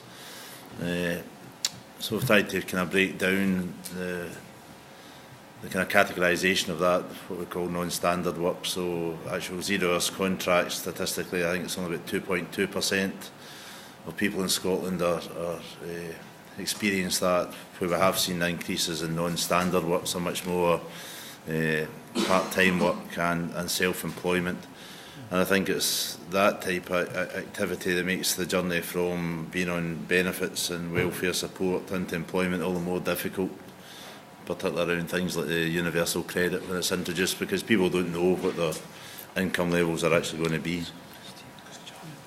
Grateful, thank you. Christine Jardine. I think you may have answered much of what I was going to ask Professor Finlay, which is whether the UK employment legislation actually meets the needs of workers in Scotland. From what you've said, I would anticipate your answer would be no. It doesn't in a lot of ways, that there are shortcomings with it. Would that be correct? I think there are areas in which it doesn't meet the needs of workers in Scotland, nor the needs of workers in the rest of the UK. Yeah. So I think there are some areas in which protections are weaker than they might be. Mm-hmm. I think there are some areas in which, even where those protections exist, they're not terribly well enforced. I think we've ended up in a discussion which I think is sometimes not helpful around different terminologies about what we mean in terms of flexible working. So flexible working, people tend to, in surveys, say is a good idea. That's not the same as saying that particular forms of flexible working are a good idea. And I think that we get into a position whereby there are some real challenges around the evidence here. Mm-hmm. I spend a lot of time in my academic work talking about patterns and trends. So the pattern is that, as Gordon's just said, not many people are involved in 0 hours contracts. But some of the trends might be slightly different, and some of the challenges which those might impose on people are different. And we need, I think, to think about both law and policy as being something that deters people from using practices which an individual business might find beneficial, but which, if we consider the costs and benefits of in the round, mm-hmm. what happens to the individual, what happens to the business, what happens to the broader society, that we might find are too costly. So a lot of the work that I do and a lot of the work that the Convention has done is about saying, let's think about the full cost of these employment policies or the business models that underpin them. And if the full cost of those is too high, we should think about finding ways to try and eliminate them. And the full cost might mean not just what happens to an individual who's in insecure work, because that's really obvious and evident to see. What happens to the business that doesn't use the skills that we've invested in, often publicly? What happens to the business that misses opportunities to change and innovate appropriately because it doesn't have the sort of staff that will do that? And what happens to the broader costs which are imposed on society? So the costs of welfare, the costs of taxation, mistaxation revenue, the cost of short and long-term health implications. We know that bad work is bad for our health. We know that it imposes significant costs on individuals, but significant costs on the healthcare system. So it's about thinking about saying, right, okay, as full costs of business models or employment practices, we should understand it in that sense, and therefore we should then be able to distinguish between forms of flexibility that we think are good, which are about employers and employees coming to voluntary arrangements that work for both, and we see lots of examples of that, and forms of flexibility which are not working. They're imposing an unfair balance on an unfair risk and burden on employees. Thank you. The Taylor Review. What do you make of it? What do you make of the recommendation that's been proposed? And do you think this will have an impact on employment practices in Scotland? Maybe start with you, Mr. Richmond. Well, I guess it kind of goes back to kind of earlier points we talked about, and looking at how we get businesses to think more about their workforce as their prized asset, and how we get them to realise that investing in that asset will have benefits not only for the employee but for the business too. So I guess one of the good things about the Taylor reports is that it started to bring more of these issues up to the surface. We're talking about it a lot more, and maybe on the back of that we can do more around kind of raising the knowledge of how we do get better progressive workplace practices all the way through the economy. So, for that respect, I think the Taylor report's been very useful. We had trade union colleagues in front of this committee last week to discuss this, and they demonstrated their disappointment with some of the recommendations and felt it didn't go far enough. Is there a view that there could have been more out of this report and review, given that we've got Mr. Taylor coming to this committee in the course of the next couple of weeks? Have you got a view, Professor Findlay? I do. I mean, I suppose I should say, first of all, I was very pleased that the Taylor Review said something that we've been saying in the Fair Work Convention and the framework for about 18 months prior to its publication. So it makes a similar type of argument. It talks about the importance of good work and why good work should be supported because of its broader benefits beyond individuals. So in that sense, that discussion being raised at a UK level is beneficial. I have to say that I was personally, we haven't discussed it as a convention, I was personally deeply disappointed that it didn't go far enough. I thought that some of its recommendations were potentially more confusing, so I thought some of the issues around dependent contractor, that's a complex legal area in terms of how you define what employment and worker status is. I thought it didn't say enough about the ways in which we could use the mechanism that was available within the discussion of Taylor. When we wrote the framework as a Fair Work Convention, we were not engaging with any constitutional issues, so we didn't talk about employment law. I thought that the Taylor report should have engaged with that a bit further. I also thought it should have engaged a bit further with how we build collective structures and forms of collective representation of a variety of different kinds that could make workplaces better and could make businesses better. So I was disappointed. Mr. McGuinness? I think the Fair Work Convention has probably went a bit further, and as a kind of Scottish framework probably has more relevance to ourselves. Patricia touched on the dependent contractor element. As in a dim and distant past, there was a national insurance inspector, and I don't see how much of that is enforceable in terms of, it says if individuals want to work, flexibly, that let them do so.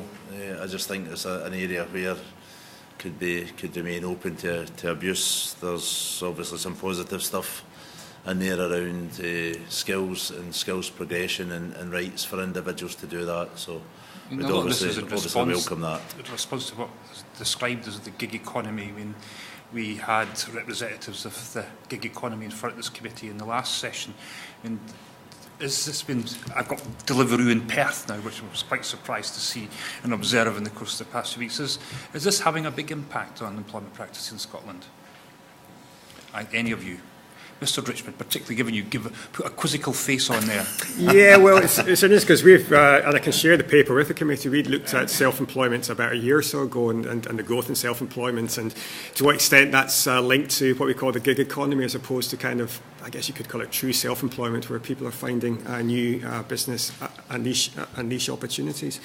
Interestingly, most people who become self-employed, whether that's gig economy or starting their own business, are very satisfied with the with being self-employed. So I think it's whether the Deliveroo or Uber really is kind of true self-employment or not. I think that's a different discussion. But it's definitely a business model that has shaken up the labour market and has had implications. I think that's what we found in this committee.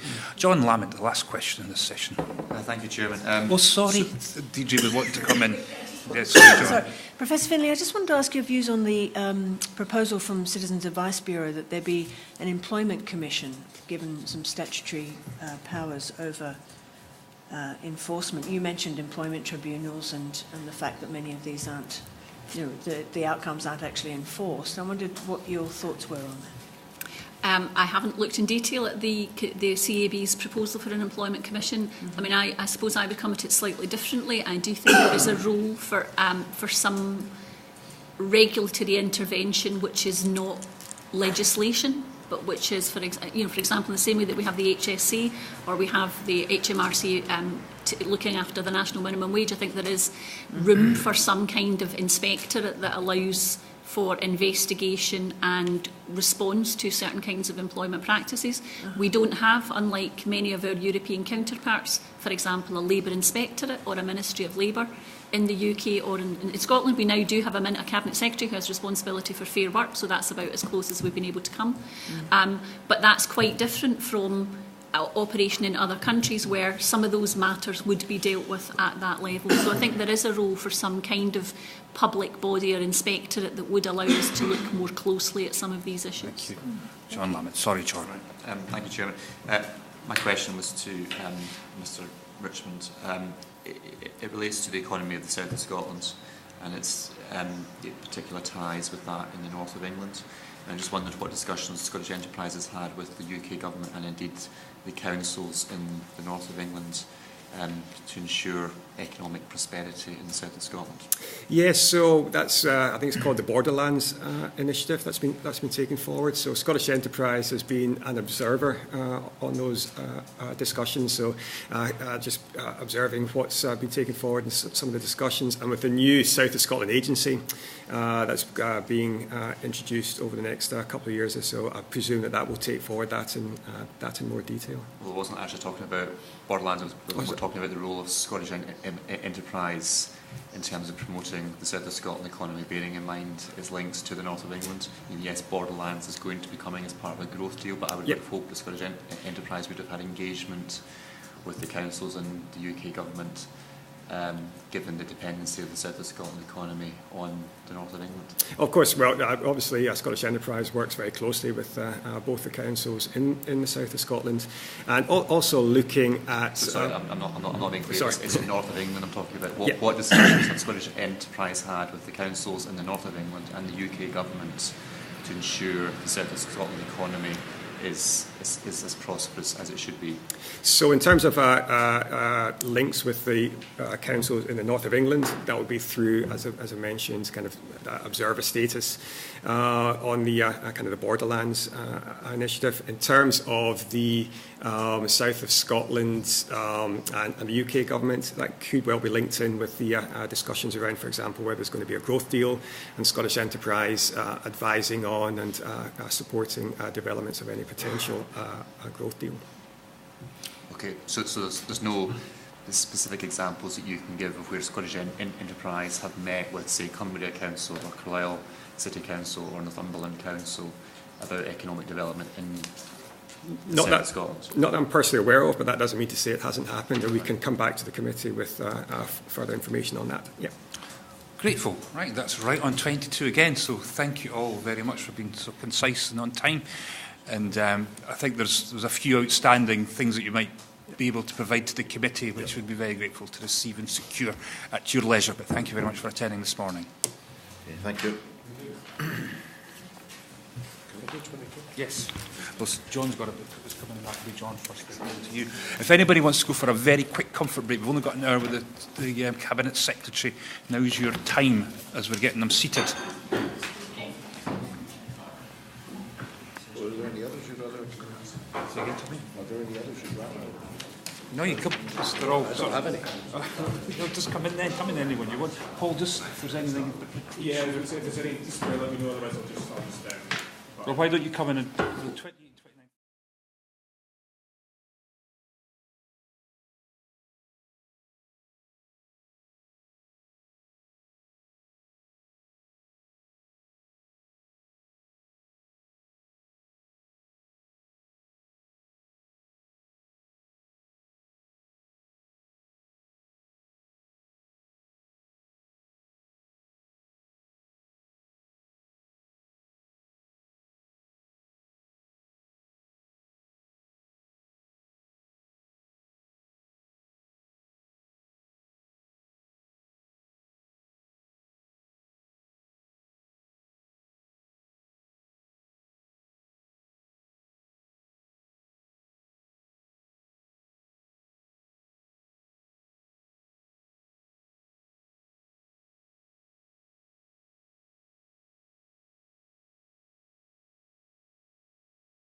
Keith, how are you doing? All right? I'm very well, thank you. I think you know most of the people around this table. Yeah? You won't know Mr. Lamont at all, you know, from your time in Scottish Parliament. Yes, I vaguely remember him. We're just waiting for a comfort break for, is it Mr. Ducat and Christine? You don't mind just holding a couple of minutes, Keith, if that's okay, yeah?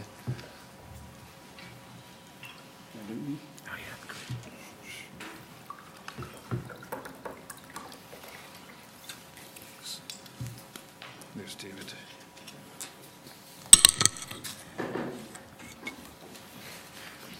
Right, order. We'll just get started. I'm sure Christine will join us in time. Cabinet Secretary, we're very grateful for your appearance in front of our inquiry into sustainable employment in Scotland. Maybe just for the record, say who you are, what position you hold, and anything by way of an introductory statement. And in that process, you could maybe introduce Mr. McAloon to us. Okay. Hugh McAloon is the Director. What's that title for you? Deputy Director. Deputy Director. Promoted me. Have you not heard yet? No. Not yet.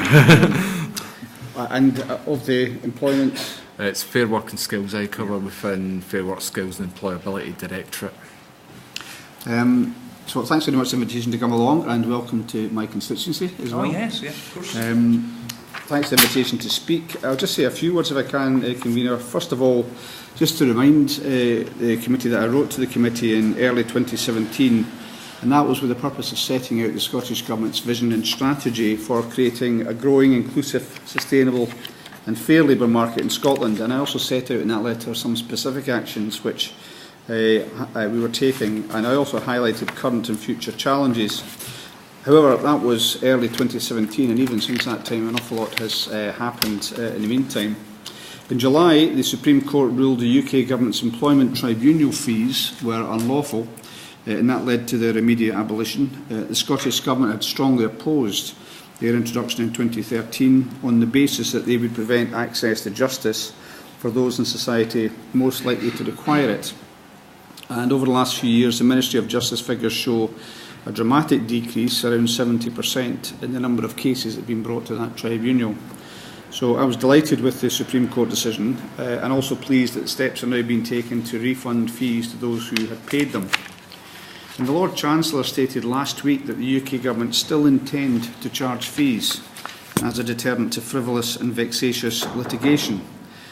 I would suggest that the Lord Chancellor learns from past mistakes and puts access to justice and the protection of workers at the heart of the tribunal system.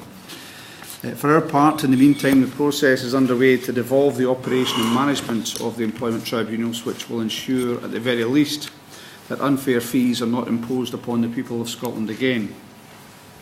It's my view that Scotland remains ahead of the curve in terms of embedding fair work throughout workplaces. So Matthew Taylor's report, which I know you've been discussing, the Good Work report, raised some interesting points, particularly in relation to precarious contracts.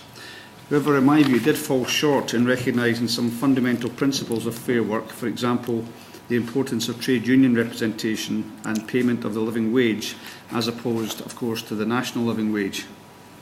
This morning, I was delighted to confirm the rise in the living wage rate, which will benefit thousands of individuals and households around Scotland.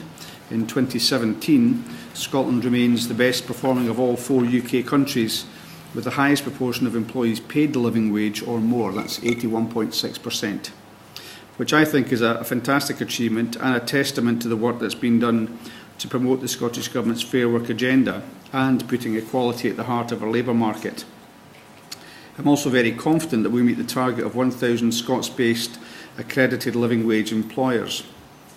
But just to touch on these challenges, the view of the Scottish Government is that it's in the interest of the people who live and work here to stay as members of the EU and also, of course, to stay in the European single market. So we will therefore continue to make a constructive and positive case that protects jobs and rights of all workers in Scotland, including pressing for the powers we need to deliver the inclusive and fair society from which all Scotland's citizens can benefit. And I think sustainability, to go back to the committee's inquiry, is key to that vision. But we need to have the ability to adapt to increasingly fluid conditions, which is why we also now have the Strategic Labour Market Group to provide expert opinion on future challenges and opportunities. And with that, Convener, happy to try and answer some of the questions that Kevin might have. And grateful, and thank you for that. First question, I mean, it's just with the division of responsibilities across the United Kingdom. The UK Government obviously responsible for macroeconomic policy, for skills and wider economic growth, where you, Cabinet Secretary, and the Scottish Government have responsibility for creating employment opportunities and the skills agenda. I mean, what do you see about the mixture of these responsibilities, and what options and powers available to you have you got to make a difference to some of the issues to do around sustainable employment in Scotland? Well, in addition to the ones that you've just described, I think we are very involved, for example, in providing assistance to companies that want to come to Scotland, providing support to companies in Scotland, to encouraging particular sectors. We have the ability to do that through Scottish Enterprise, Highlands and Islands Enterprise, and we'll have with the forthcoming South of Scotland board that's to be established as well. So the picture is a bit more complex than that. We have powers well beyond those in the employment and labour market sphere. And of course, in the employment side, our powers are fairly circumscribed. We do have powers over skills provision, so we fund the universities and Skills Development Scotland.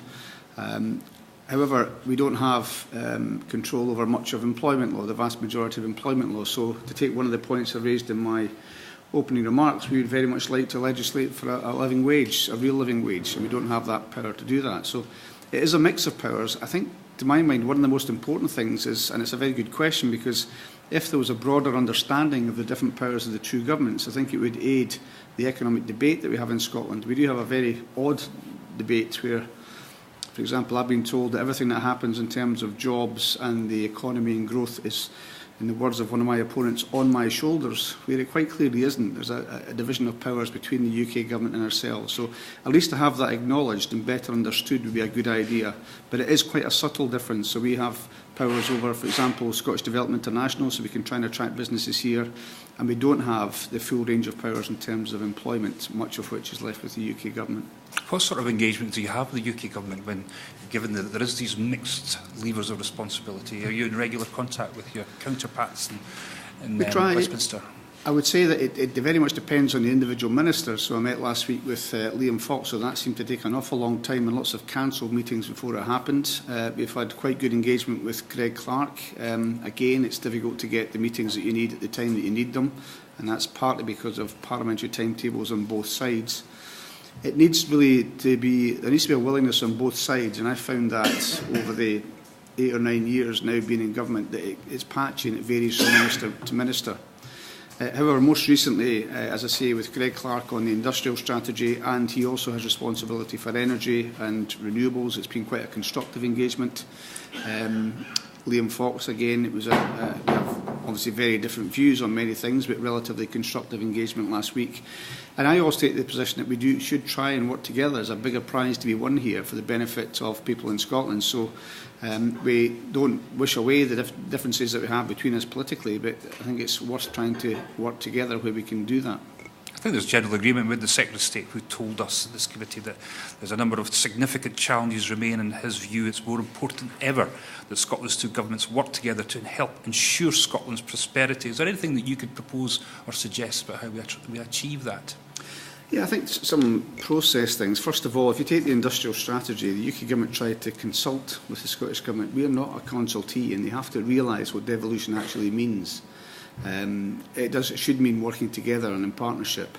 And in some of the things that the industrial strategy seeks to take forward, it seems to me plain that the Scottish Government should be heavily involved in that. One of the aims of the industrial strategy, as I understand it, is to address the huge inequalities that there are within the UK. So the north of England, if you compare, for example, transport investment in the north of England to London and the south east, it's a fraction, a tiny fraction of that. And the increasing imbalance there is. So the industrial strategy is meant to address that, and if it's going to do it properly, there has to be proper consultation. There's also, they talked about Shared Prosperity Fund, which will be the replacement for much of the European funding, which large parts of Scotland and, of course, Wales, Northern Ireland and Northern England will rely on, and yet there's very little clarity on that. So I made this point actually to Liam Fox last week. There's not a single recorded instance that I know of where the Scottish Government has been taken into the conference of the UK Government and it's betrayed that conference. So they really have to start loosening up and talk to us and let us know in advance what some of these proposals are. People across Scotland, especially the Highlands, but elsewhere as well, are very eager to know what's going to replace European funding. So let's have a discussion about it. Let's not do what happened with the trade bill, where I was at an SNP conference in a fringe meeting and got an email saying that the trade bill has now been published. That shouldn't be the way that business works. So I think in terms of process, there's a lot that can be changed, but it really does come down to a culture of trying to recognise the different mandates of different governments. Grateful. John Lamont. Thank you, Chairman. Minister, you spoke about the desire of the Scottish Government to have control over employment law, and you want that devolved. I just wondered if you could talk us through how that would work in practice, particularly for UK-wide employers, and also those, which is obviously very personal to me, the cross-border employers who maybe have people who live in Scotland but maybe are working in England, or vice versa. Have you given any thought or analysis as to how much that's going to cost business in terms of the extra bureaucracy? Well, it does depend upon which particular aspect of employment law you're talking about. But if, for example, you take the living wage just now, the different living wage in London, employers who are active in London, the rest of the UK and in Scotland seem to cope with that. They seem well able to deal with that. And also different aspects of employment law devolved in Northern Ireland are not devolved to Scotland as well. So I'm not saying we should do it for its own sake, and I do think we have to have regard to what it might mean for employers and if there was added bureaucracy, but it is possible to do. And nevertheless, I do believe it makes sense to have the full range of employment law and employment powers available to you if you attacked in a most coherent and effective way. So, yeah, you have to have regard to what it might mean, what it might cost, but there are many examples of where that's currently done. I was talking to a very large company, a household name, recently trying to encourage them to pay the living wage in Scotland. And he said, well, it'd be difficult because, you know, it's set at a UK level. In fact, it's set internationally. I said, well, you pay more than that just now in London. So how is it impossible to do it in Scotland? It is possible to do it. So an employer based in Eyemouth employing people in Berwick-upon-Tweed, would they need to have separate contracts for those people employed in Scotland compared to those employed from Berwick-upon-Tweed? Well, in the end, if we had the ability, for example, to legislate on a living wage, the choice would rest with the employer.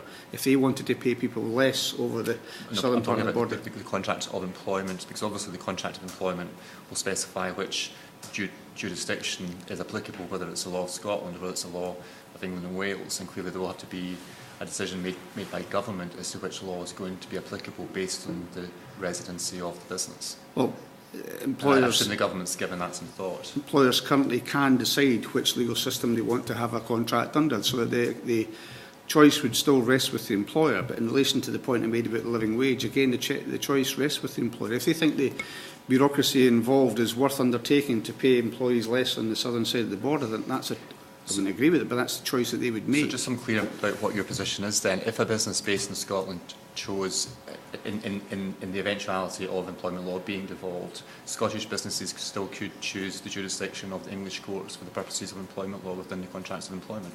No, the point I was making that they currently do make that choice. They have that choice to make. You can't. It's simply a statement of fact that companies can choose which legal system the contracts are drawn up in. They can do that just now. That's possible to do that.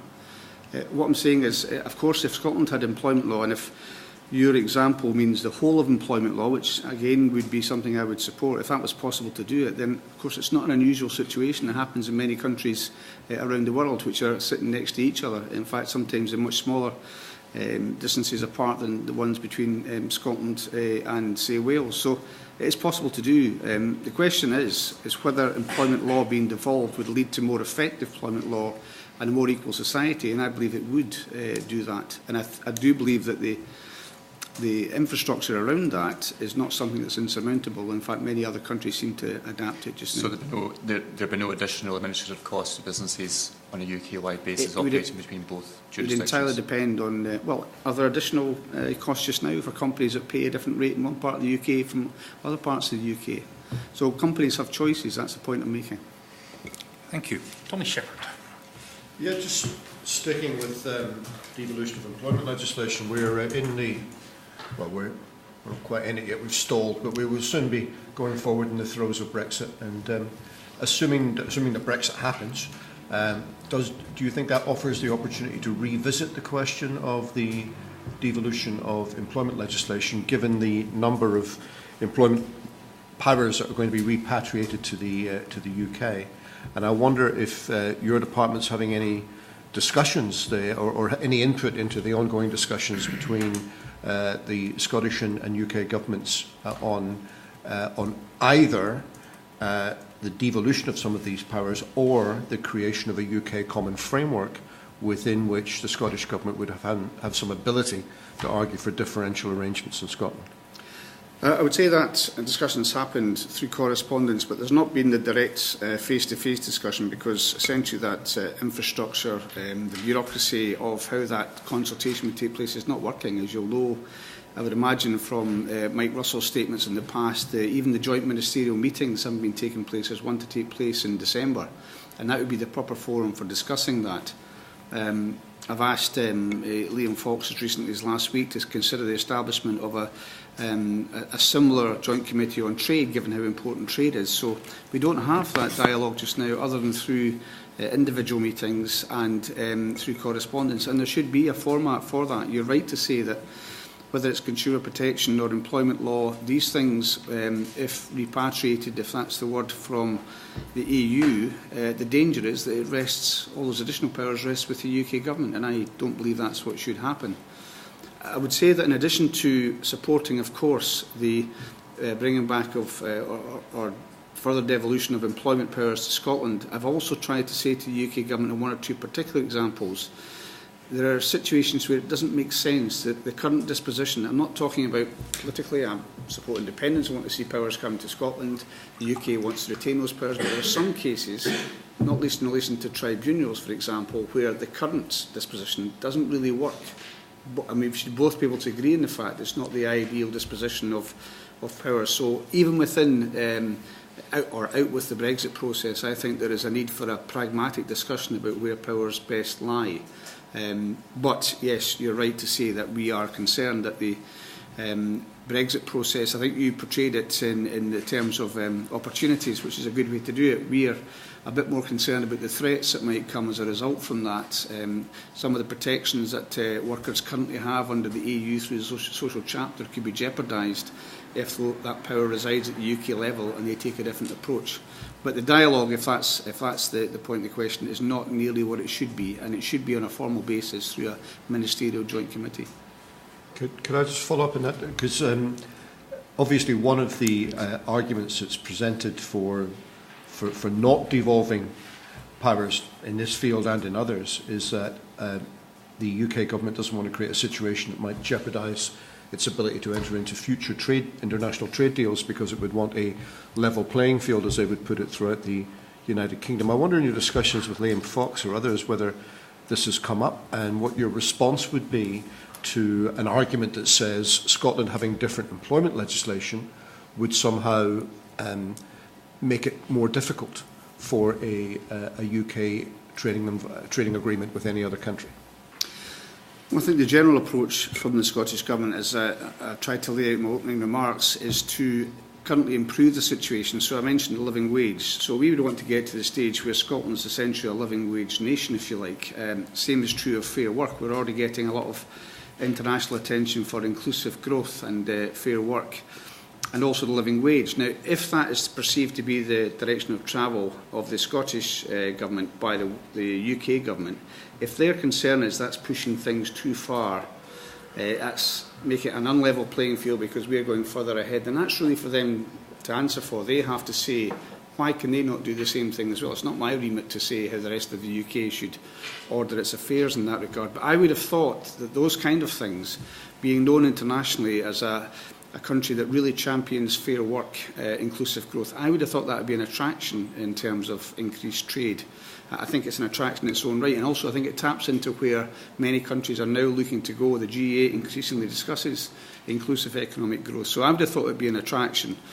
My bigger concern is, when is the UK going to get around to getting involved in trade deals? I asked Liam Fox directly, is it going to happen in the 2-year periods of whether it's implementation, as some say, or whether it's a transition period? When is the UK going to start discussing these trade deals? So, and I don't think I've got it clear in my mind as to when the UK intends to do that, or how it intends to do that. And given how long CETA took to discuss, it's hard to see how long that will be. We can't sit back waiting for 5 or 7 years to improve the lives of people in Scotland. So we're going to do that in any event, and I don't see why that should jeopardise the UK's position in relation to trade deals, unless it's the intention to have this low tax, low workers' rights environment, so you can poach trade from elsewhere, sort of bigger thy neighbour approach. But I don't see why the UK should be concerned about what the Scottish Government's doing. Dietrich Brock. Cabinet Secretary, I just wanted to ask about the Scottish Business Pledge, which you seem to have an ever-expanding group of businesses and companies signing up to. But we were told last week by a witness, head of the FSB in Scotland, there was potentially a risk that it could become just a tick-box exercise, and also that the employers who had signed up were probably already good employers, and he also expressed some concerns about SMEs and their ability to sign up to. I just wonder how you'd respond to that. Yes, I mean, even if for some companies it was to be a tick box exercise, I would like them to tick the box that say they're paying a full living wage, that they're treating their subcontractors properly, that there's respect for staff. So even if it is a case that some companies are doing all of those things, I'll give you one example. A company I went to speak to, actually they asked that they speak to me about the business pledge. I'd met with their parent company in Canada, and they said they wanted to sign it, and they were doing all this in any event. And then when they looked into it, they found out that I think 3 of their security staff weren't paid the living wage, for example. So it forced them to examine their practices. I think there's also some other issues in terms of prompt payment, which is another aspect of the business pledge. So they signed the business pledge and were pleased to have done so. I do recognise that for some companies it's more difficult. That particular company had an issue in paying their bills too soon to companies from the Far East. It was kind of counter-cultural with some of their customers, so they're an issue with that, but they've agreed to do that in any event. So I think there are challenges. We have around 400 businesses have signed up to it, and I think it's a good thing. And the more companies that do that, even those large companies that perhaps already tick all the boxes, they're a good example to other companies as to how to do it. And the more companies that do it, the easier it become for some in the SME sector as well. If they're being paid, for example, on time by large-scale construction companies, that's going to help. So there's a knock-on effect as yeah. well. Mm-hmm. And just with regard to the Scottish Living Wage accreditation, can I ask what you'd say? You know, there's been a bit of a suggestion from one or two witnesses, I think, that the minimum wage increase, there'd be difficulty sustaining that, and that ultimately it could potentially cause job losses. And I wonder what you'd say to that. Well, I think one of there's two real purposes behind the living wage, I think. One's a moral argument. You should pay somebody a wage they can live on. I just think that's the right thing to do. But the other one is an economic argument. And I've had this discussion with the Scottish Retail Consortium in the past, whereby they're very concerned that anything that takes money out of people's pockets hits their bottom line, because people buy goods and services from the retail consortium according to the disposable income that they have. And I've made the point back to them, well, if you pay your staff a living wage, they're not putting it in some paradise papers, foreign kind of investment thing. They're spending it on getting by on the goods and services that the Scottish Retail Consortium will actually be trying to sell. So it helps the economy as well. It's a benefit to the economy. And if we can get to the stage where everyone's doing that, then first of all, there's no competitive disadvantage to anybody else. But there's a big economic boost, including to those companies that you're talking about that might otherwise find it difficult. If their services and goods, it's like the old Henry Ford thing where he wanted to create a middle class that could afford to buy his cars. It's the same kind of principle that's working there. So I think the long term, and if you're at a state just now as we are with 81.6% of people in Scotland paid the living wage, let's just get through the rest of it and get it up to 100%. And I think every company will benefit from that. Thank you. I just want to check the number who are actually on the National Living Wage Foundation. Is it 800 Scottish businesses that have now signed up, and your ambition is for 1,000 to sign up for when? The autumn. The autumn. So you've got a bit of work to do then when it comes... Well, I think we're well ahead. I think the last count I had was around 990. So. And just again, just for clarity, the amount of people who have signed, businesses that sign up to the pledge is 402 businesses, is that correct? And what are you doing to try and encourage more businesses to sign up? Are you actively going around and speaking to businesses and business organisations? Yeah, every meeting I go to, so I was recently in the States and Canada, even companies over there which are active over here, saying to them, and also trying to lay out the benefits of what the living wage are and the business pledge. And it takes time to do this.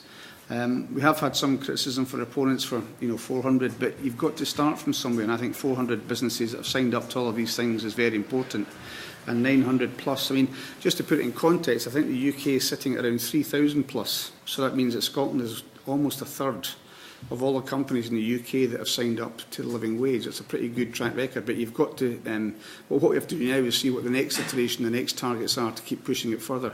We know we've got challenges, for example, in the retail and in the hospitality sector.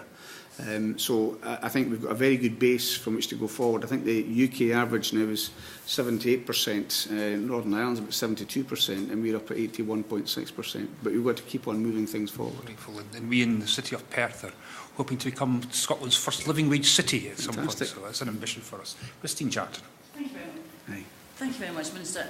You mentioned the Fair Business Pledge, which has cross-party support. My own party supports it, and you aim to accredit businesses that pay fair wages, train young people, have women in senior positions. But your critics have contrasted that with the grants that the Scottish Government have given Amazon. How would you answer that criticism that you've given those grants to Amazon in contrast to the Fair Business Pledge? Yeah, I think, well, I've had a number of discussions with Amazon, not least because of some of the publicity that's surrounded their alleged employment practices. Now, I don't investigate these things, but I've certainly gone to Amazon, I've spoken to them, I've questioned them on this, I've visited their facility, the one in Dunfermline at least. And I think it's very important that we have these jobs. So I think it was right that the grants, not just by the current administration, but by previous Labour Lib Dem administration, who also awarded grants to Amazon to bring these jobs here. I think it's right to have these jobs, and I think if you have jobs which are there currently, which people want to do, the thing to do is then improve the situation. So I've had a discussion with Amazon, not least on the living wage, trying to say to them, for all the reasons I've just mentioned, they might want to consider the living wage. I did get the response, well, it'd be difficult because we're not doing it elsewhere. I said, well, you're doing it in London. In fact, it's over £9 an hour in London. So it is possible to do it, and we're continuing that dialogue. But that seems to me the best way to go about it. Make sure we have these jobs. These jobs are sought after. Many places were after that investment as well, and Scotland won it through the actions both of the SNP and the previous administration. I think it's once you have those jobs, you have to make sure you improve the conditions for people working there, both in terms of the security of their employment and in terms of their wage. But the grants themselves have not succeeded in encouraging Amazon, or putting pressure on Amazon to meet the conditions of the Fair Business Pledge. Well, the grants themselves from both administrations were designed to try and attract the investment in the first place. I do think we are very conscious of public money now being used for purposes which are consistent with their own policies. But I think both administrations sought to get that investment in the first place. Separately, the Scottish Growth Scheme was launched last year and promised 500 million in loans and guarantees, but it hasn't paid out any so far. Could you explain that to the committee a wee bit, please?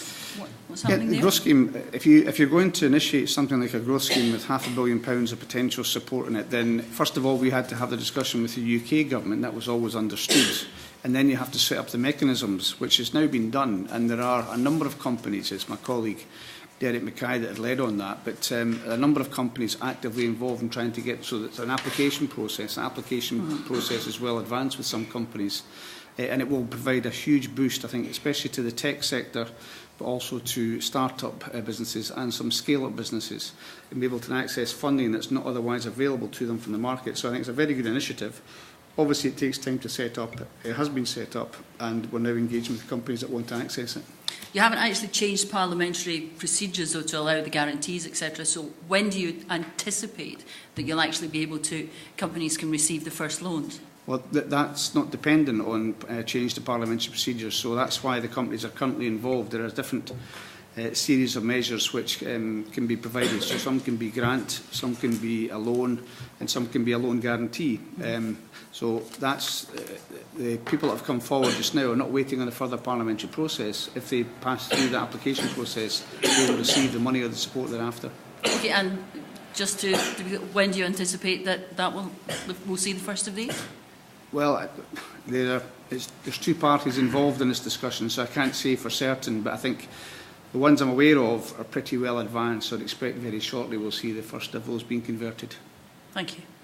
Just on zero hours contract, I note that one of the elements of the Scottish Business Pledge is not using exploitative zero hours contracts. I mean, what is the Scottish Government's view on the use of zero hours contracts? And we've heard a bit of conflicting evidence about zero hours contract where people have suggested that it's just flexible employment. What's the Scottish Government's position on this?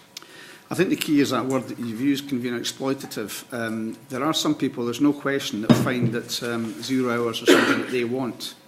They want to have that flexibility. Our concern is where the balance of power in that barter, if you like, lies too far with the employer and not enough with the employee. So we've borne down on 0 hours. I think we've got less than anywhere else in the UK, around 2-point-something% 0 hours. But what we're very concerned, and this is consistent with our Fair Work agenda, and it might be worth, if you like, convener, hearing from Hugh McAloon about this as well. What we've said is we want to try and make sure the balance of power is right, so it's an employee's choice.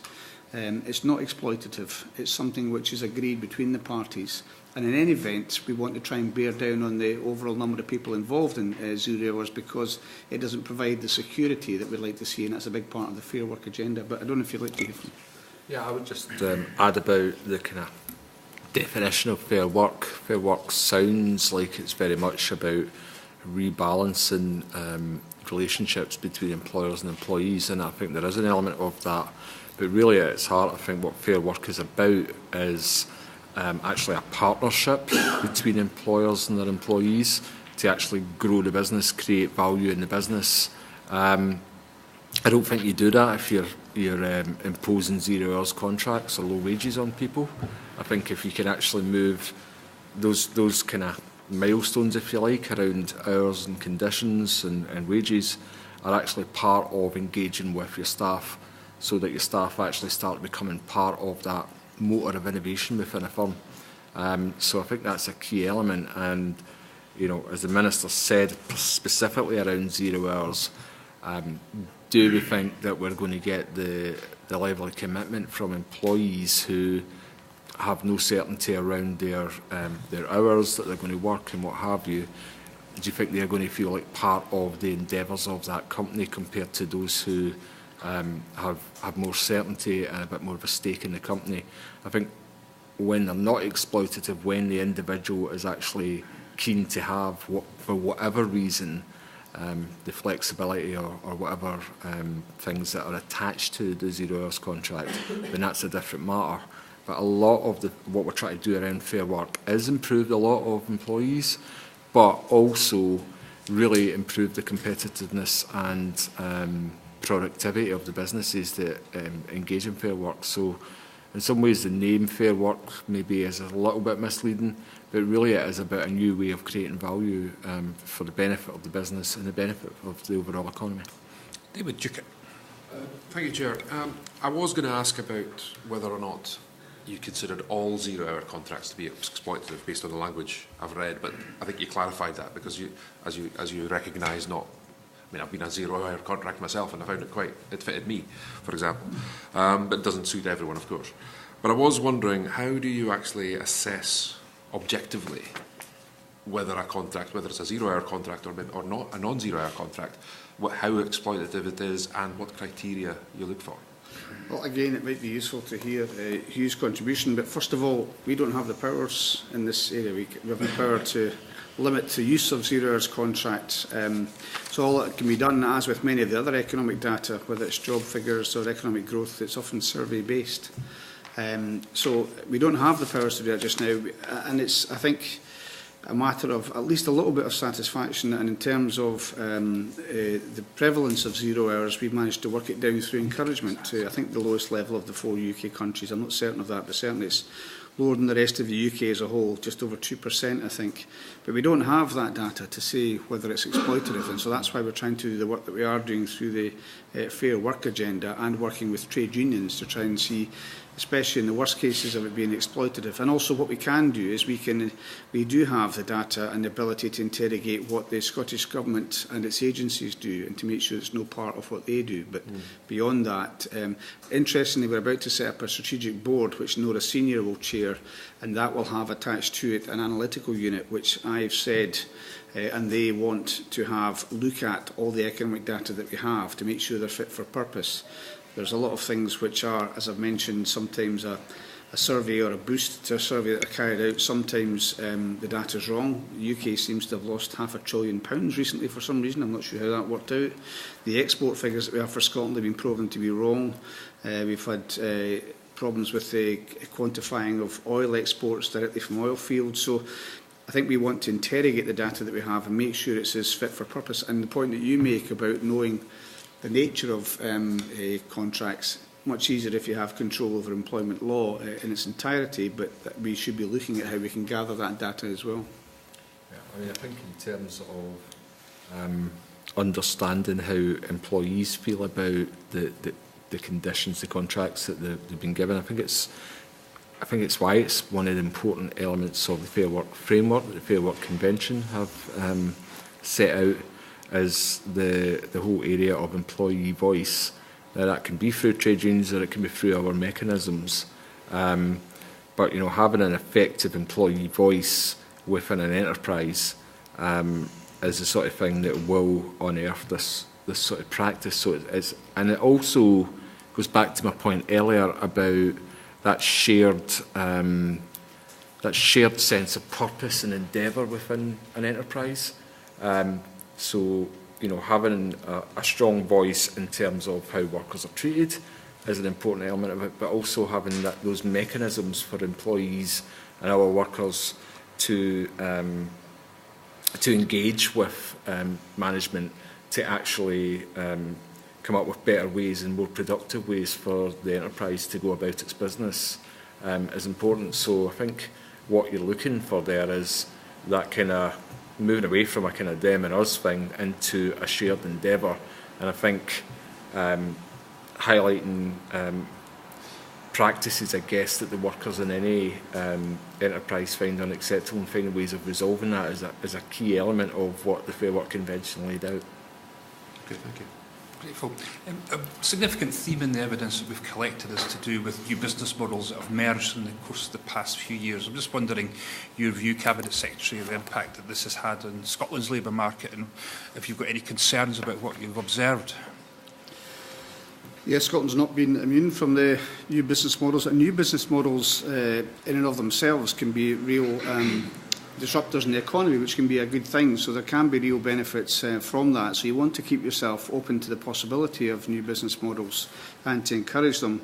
I think some of the things that we've seen in terms of what's sometimes called the collaborative economy, we've set up a group to look at this. A bit the like collaborative economy? Collaborative economy, yeah. I suppose it's between individuals and organisations. So if you think about Airbnb, for example, even Uber, that's one term for it, is the collaborative economy. We were not, I did ask Matthew Taylor to give input from Scotland to his report, and that wasn't taken up, which is unfortunate. So it was done without the input of the Scottish Government. But we have our own collaborative economy. I think what we're keen to do is to see where the benefits might be realised, but also to try and address some of what seem to be the obvious problems. And that goes back to the point about insecurity and lack of rights for a number of employees, if they are termed as employees, which we think they should be. So we want to try and tackle that as best we can. And aside from that, there are other issues as well in terms of in the Scottish Parliament, we've quite a lot of discussion about the impact on the Edinburgh housing market of things like Airbnb or also short-term lets, whereby it's said anyway that entire communities within the city centre of Edinburgh can be pretty much taken over by short-term lets, and people are priced out of those kind of areas. So we are currently looking at that through the Commission, which is chaired by somebody from Nesta, and we will report that reports back. I think it's in before the end of this year, so we'll have more to say on it then. But it's quite clear to me there are, of course, economic drivers and opportunities in there, but we want to make sure that what happens for employees is consistent with our fair work agenda. And this notion of the precariat, people who are very precariously employed, or if they are employed, they don't have the same rights as others. I think that's something that's very central to our fair work agenda. And notwithstanding your sense of a lack of consultation with the Taylor review, what's your view of the recommendations that's been made? Well, much of it we agreed with. I think the aspects around people being termed employees, we would have gone further. There was no mention, for example, of trade union recognition, which we'd like to have seen in relation to that. So I think we would have gone further. We've seen it as a useful contribution to the debate. It could have been more than that had they been willing to have input from the Scottish Government, but we've seen it as a useful contribution to debate. But we will look at it through the collaborative economy group that we've set up, and we'll come to our own conclusions in due course. Grateful. David Duckett. Thank you, Chair.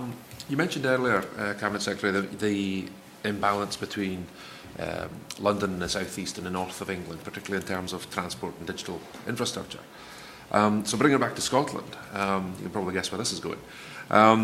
We've heard during this and a number of other inquiries that there are significant barriers to the success of local economies outside the central belt, in particular digital and transport infrastructure.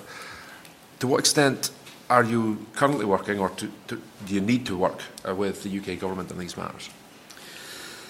Well, I think first of all, in relation to transport, I would say quite sincerely, I think the government, which I'm part of, has done a huge amount, far more than any previous government in terms of transport. So whether it's the investment we've made in the ferries, in terms of new routes, new vessels, new port facilities, the establishment of RET, this has been a huge boost to those transport links. It's never done, it's never done to everyone's satisfaction. I understand that point, but we've done a huge amount to improve that and spent a lot of money in doing so.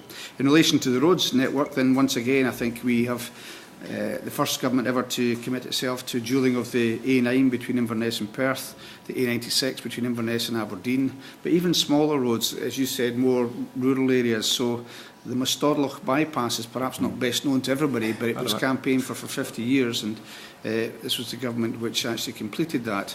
Also, in terms of rail, we've never seen such high investment in rail and new routes, new stations. The Borders Railway was the biggest piece of rail infrastructure in the UK for 100 years. So I think we have made the investment in terms of transport, and it's tried to look beyond that. It was traditionally felt had been too much concentration in the central belt of Scotland. Also, the Aberdeen Western Peripheral route, I'm not sure if it still is, but for a number of years was the largest roads project in the UK. Again, that's been campaigned for 50 years. And actually, a former minister, Patrick McLaughlin, came to Scotland a few years back and said, your problem here in Scotland is you've not sufficiently invested in your transport infrastructure for decades. And he was right. He was a transport minister in 1989. That was pointed out to him. But he was right that there's not been that investment. So I think we are doing that. In terms of digital, and going back to your point about the rural areas, it's quite clear to me that as a former transport minister, people were very concerned about the road, rail and ferry networks. But nowadays, it's the digital highway that's going to be hugely important for employment, for health, for education.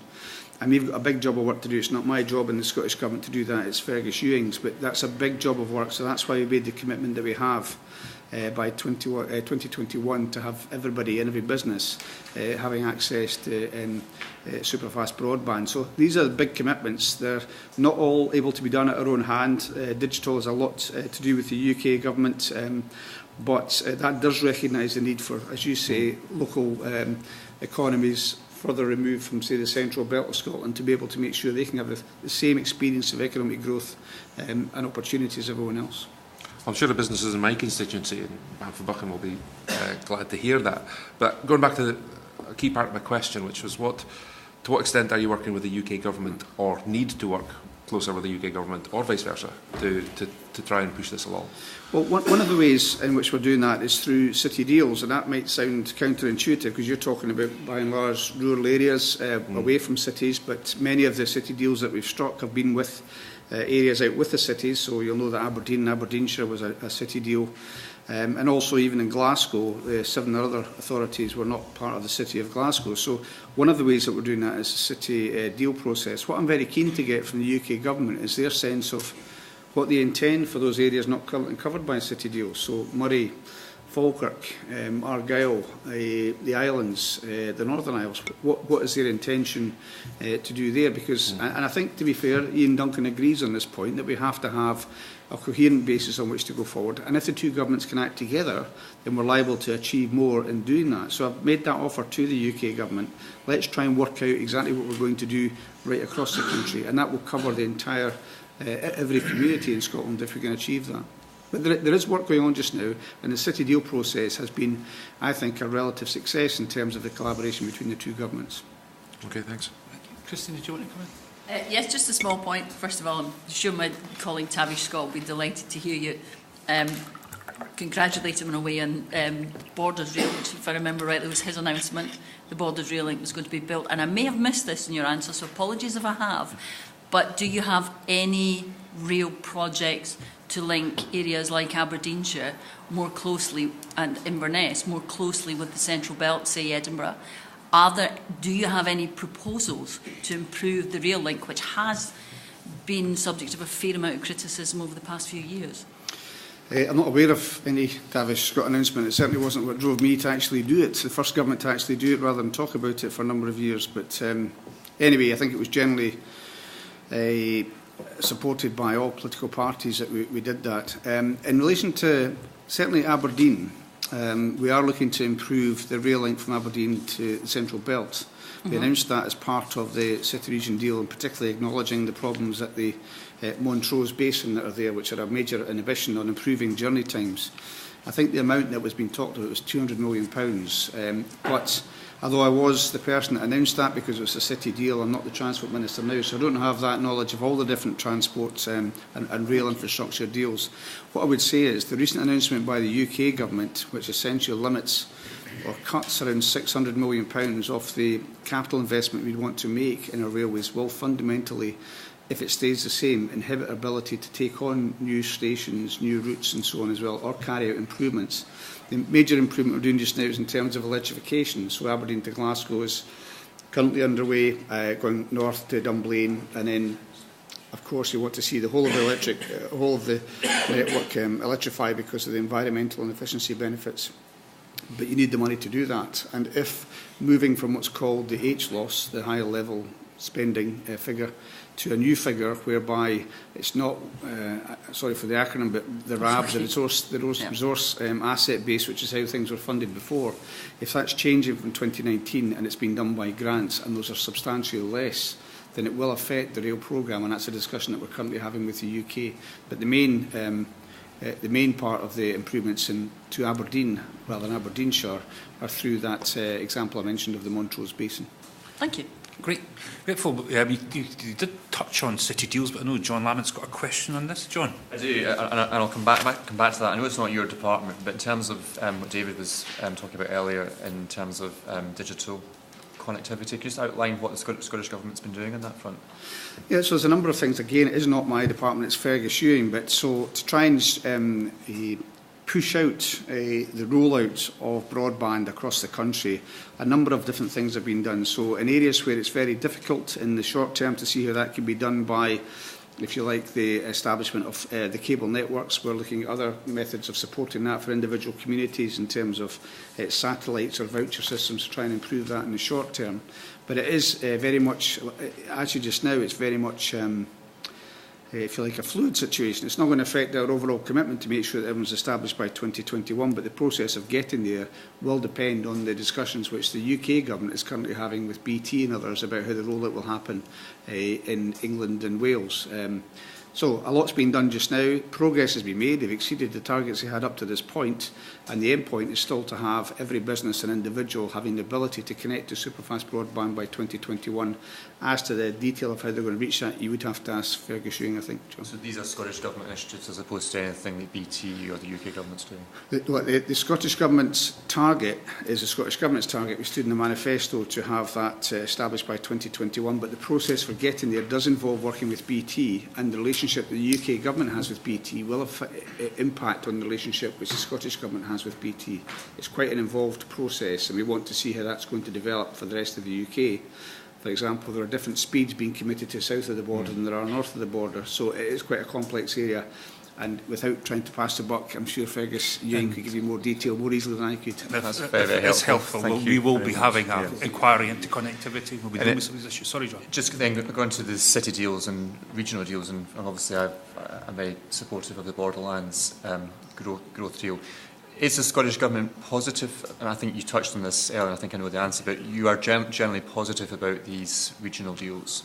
Yes, we've given a commitment. In fact, I think the Borderlands was first mooted by Alex Salmond. I could be wrong on that, but that's the first I recall of it being mentioned. And we've said from the start we're keen to see this, but you can immediately see the anomaly that is there. Scottish Borders have already benefited from a city deal. If we push ahead with a Borderlands deal, and we're saying we want to make sure there is a Borderlands deal, then that would mean that one part of the country's had two deals, other parts of the country have had none, which is my reason for saying to Ian Duncan, and I think I've got his agreement on this, that we want to try and think about how this is done across the country. If you have one area that's got two deals, other areas that have got none, then you're going to get some resentment for that. So let's plan it out in the best way possible. And yes, we are positive about a Borderlands deal. And how much impact are these deals having in terms of job growth? I think it's difficult to say at this stage. Obviously, the oldest one, or the one that's longest established, has been the Glasgow one. I think in general terms, you can say, well, the Scottish economy in terms of employment is 4.1%. It was down to a record low of 3.8% recently, so employment generally is very good, but it's hard to say exactly what the impact of those are at this stage, given the Glasgow one is, I think, 3 years, and some of the projects are only just now coming through. And Aberdeen's more recent, as is Inverness. So I think we'll have to wait a bit longer. And also it will be for the local governance arrangements to also report back on the impact of these investments as well, so the local authorities involved. Thank you. Can I just ask on city deals, because we had Lord Duncan in front of this committee a couple of weeks ago, and I raised the issue of the Tay Cities deal, and a concern that there might have been about, maybe there's not been so much delayed, but there was issues about what Lord Duncan described as the reserved space and an imbalance in the bids that had been submitted going forward. Is that a feature that you recognise, and what could we do in order to try and sort of correct some of these features? Well, it's worth thinking back to the first one that happened in Scotland, Glasgow, where the kind of cast-iron rule we were told was 50-50. So the UK government put in 50%, we put in 50%, and then you'd add on to that the local authority and private sector contribution. That then changed, subsequently the UK government changed its view on that to say that it was only going to be supporting reserved areas. They didn't make it an absolutely cast iron. I can think of an example in the Inverness deal that was done that was not really reserved, but the UK government funded in any event, but they've stuck to that kind of line. Now, if that is to be the line from the UK government, that means that local authorities and those involved in city deals have to try and have regard, if they want to increase the quantum of the deal, to making sure they've got sufficient reserved issues, because very often what comes forward is a huge list of devolved issues, infrastructure projects in particular, for us to fund. Now, if they do that and the reserved element is down here, then the whole deal comes down. So they really do have to think quite imaginatively about what they'll do in terms of reserved elements to their bid. And Ian Duncan has said the same thing.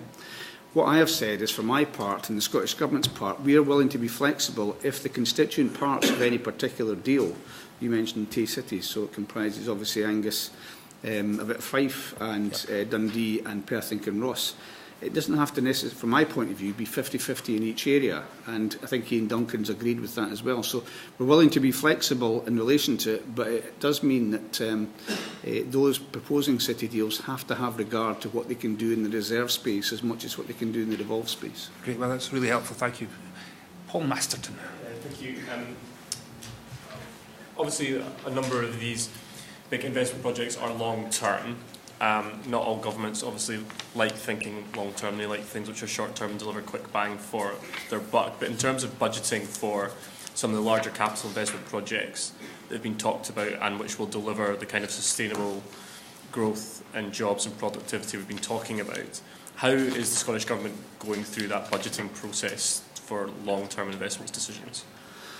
Well, in relation to city deals? Yeah, and even more generally in terms of just single projects. Well, in relation to city deals, you're bound by the deal when you strike it. So when we struck the Glasgow City deal, we're bound to put into our capital programme in future years our contribution to the Glasgow deal, as we've done for the Aberdeenshire and also the Inverness City deal. So that's factored into the capital programmes for us already. It's a kind of baseline. It has to go in there. I mean, it tends to be the case, I'd imagine most governments will look at what their legal commitments are, contractual commitments, ministerial commitments, and what's discretionary. And those are legal commitments that will fund those.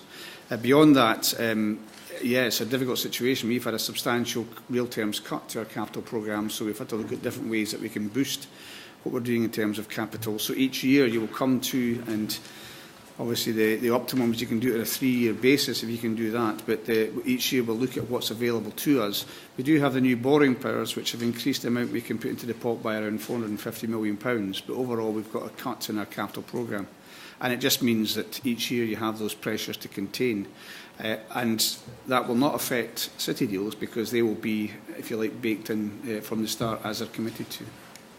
But you mentioned long-term projects. The A9 we announced, I think, in 2012. It's a 13-year project. We're not going to get, well, I'm hoping it still is an SNP government by 25-26, but you're not going to guarantee to get a short-term benefit from that. We've just opened the first of 11 phases on the A9, but we think it's right for the country that we do that. So that's an example of a long-term commitment, you know, longer than most governments have thought about in the past, I think.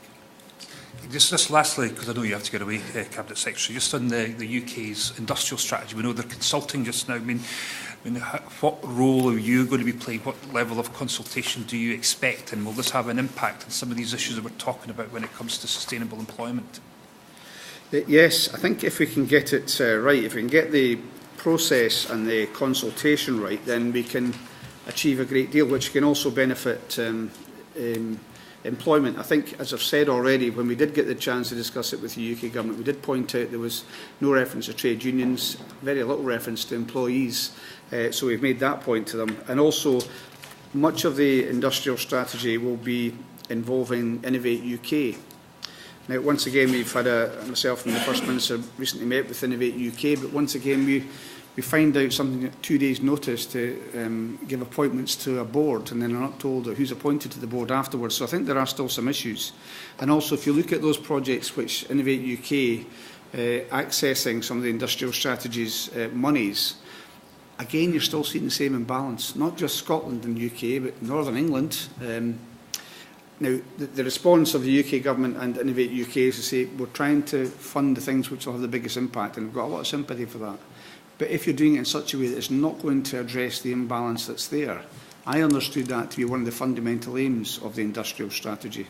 It's a bit of an overhang, and I could be wrong on this, but I thought it was an overhang from George Osborne's Northern Powerhouse to try and address that.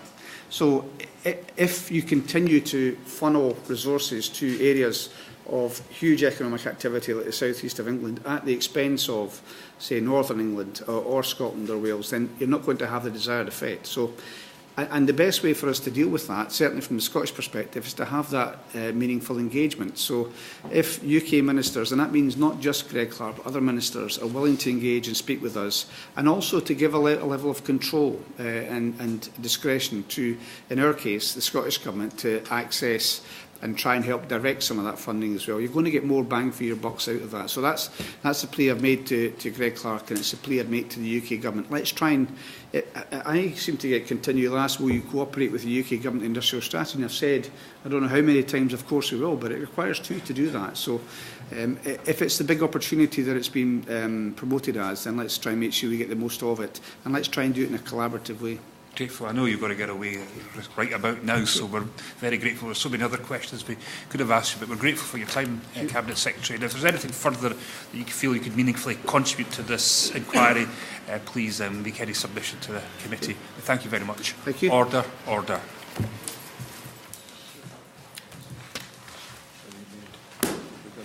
Yes, if we can, yeah.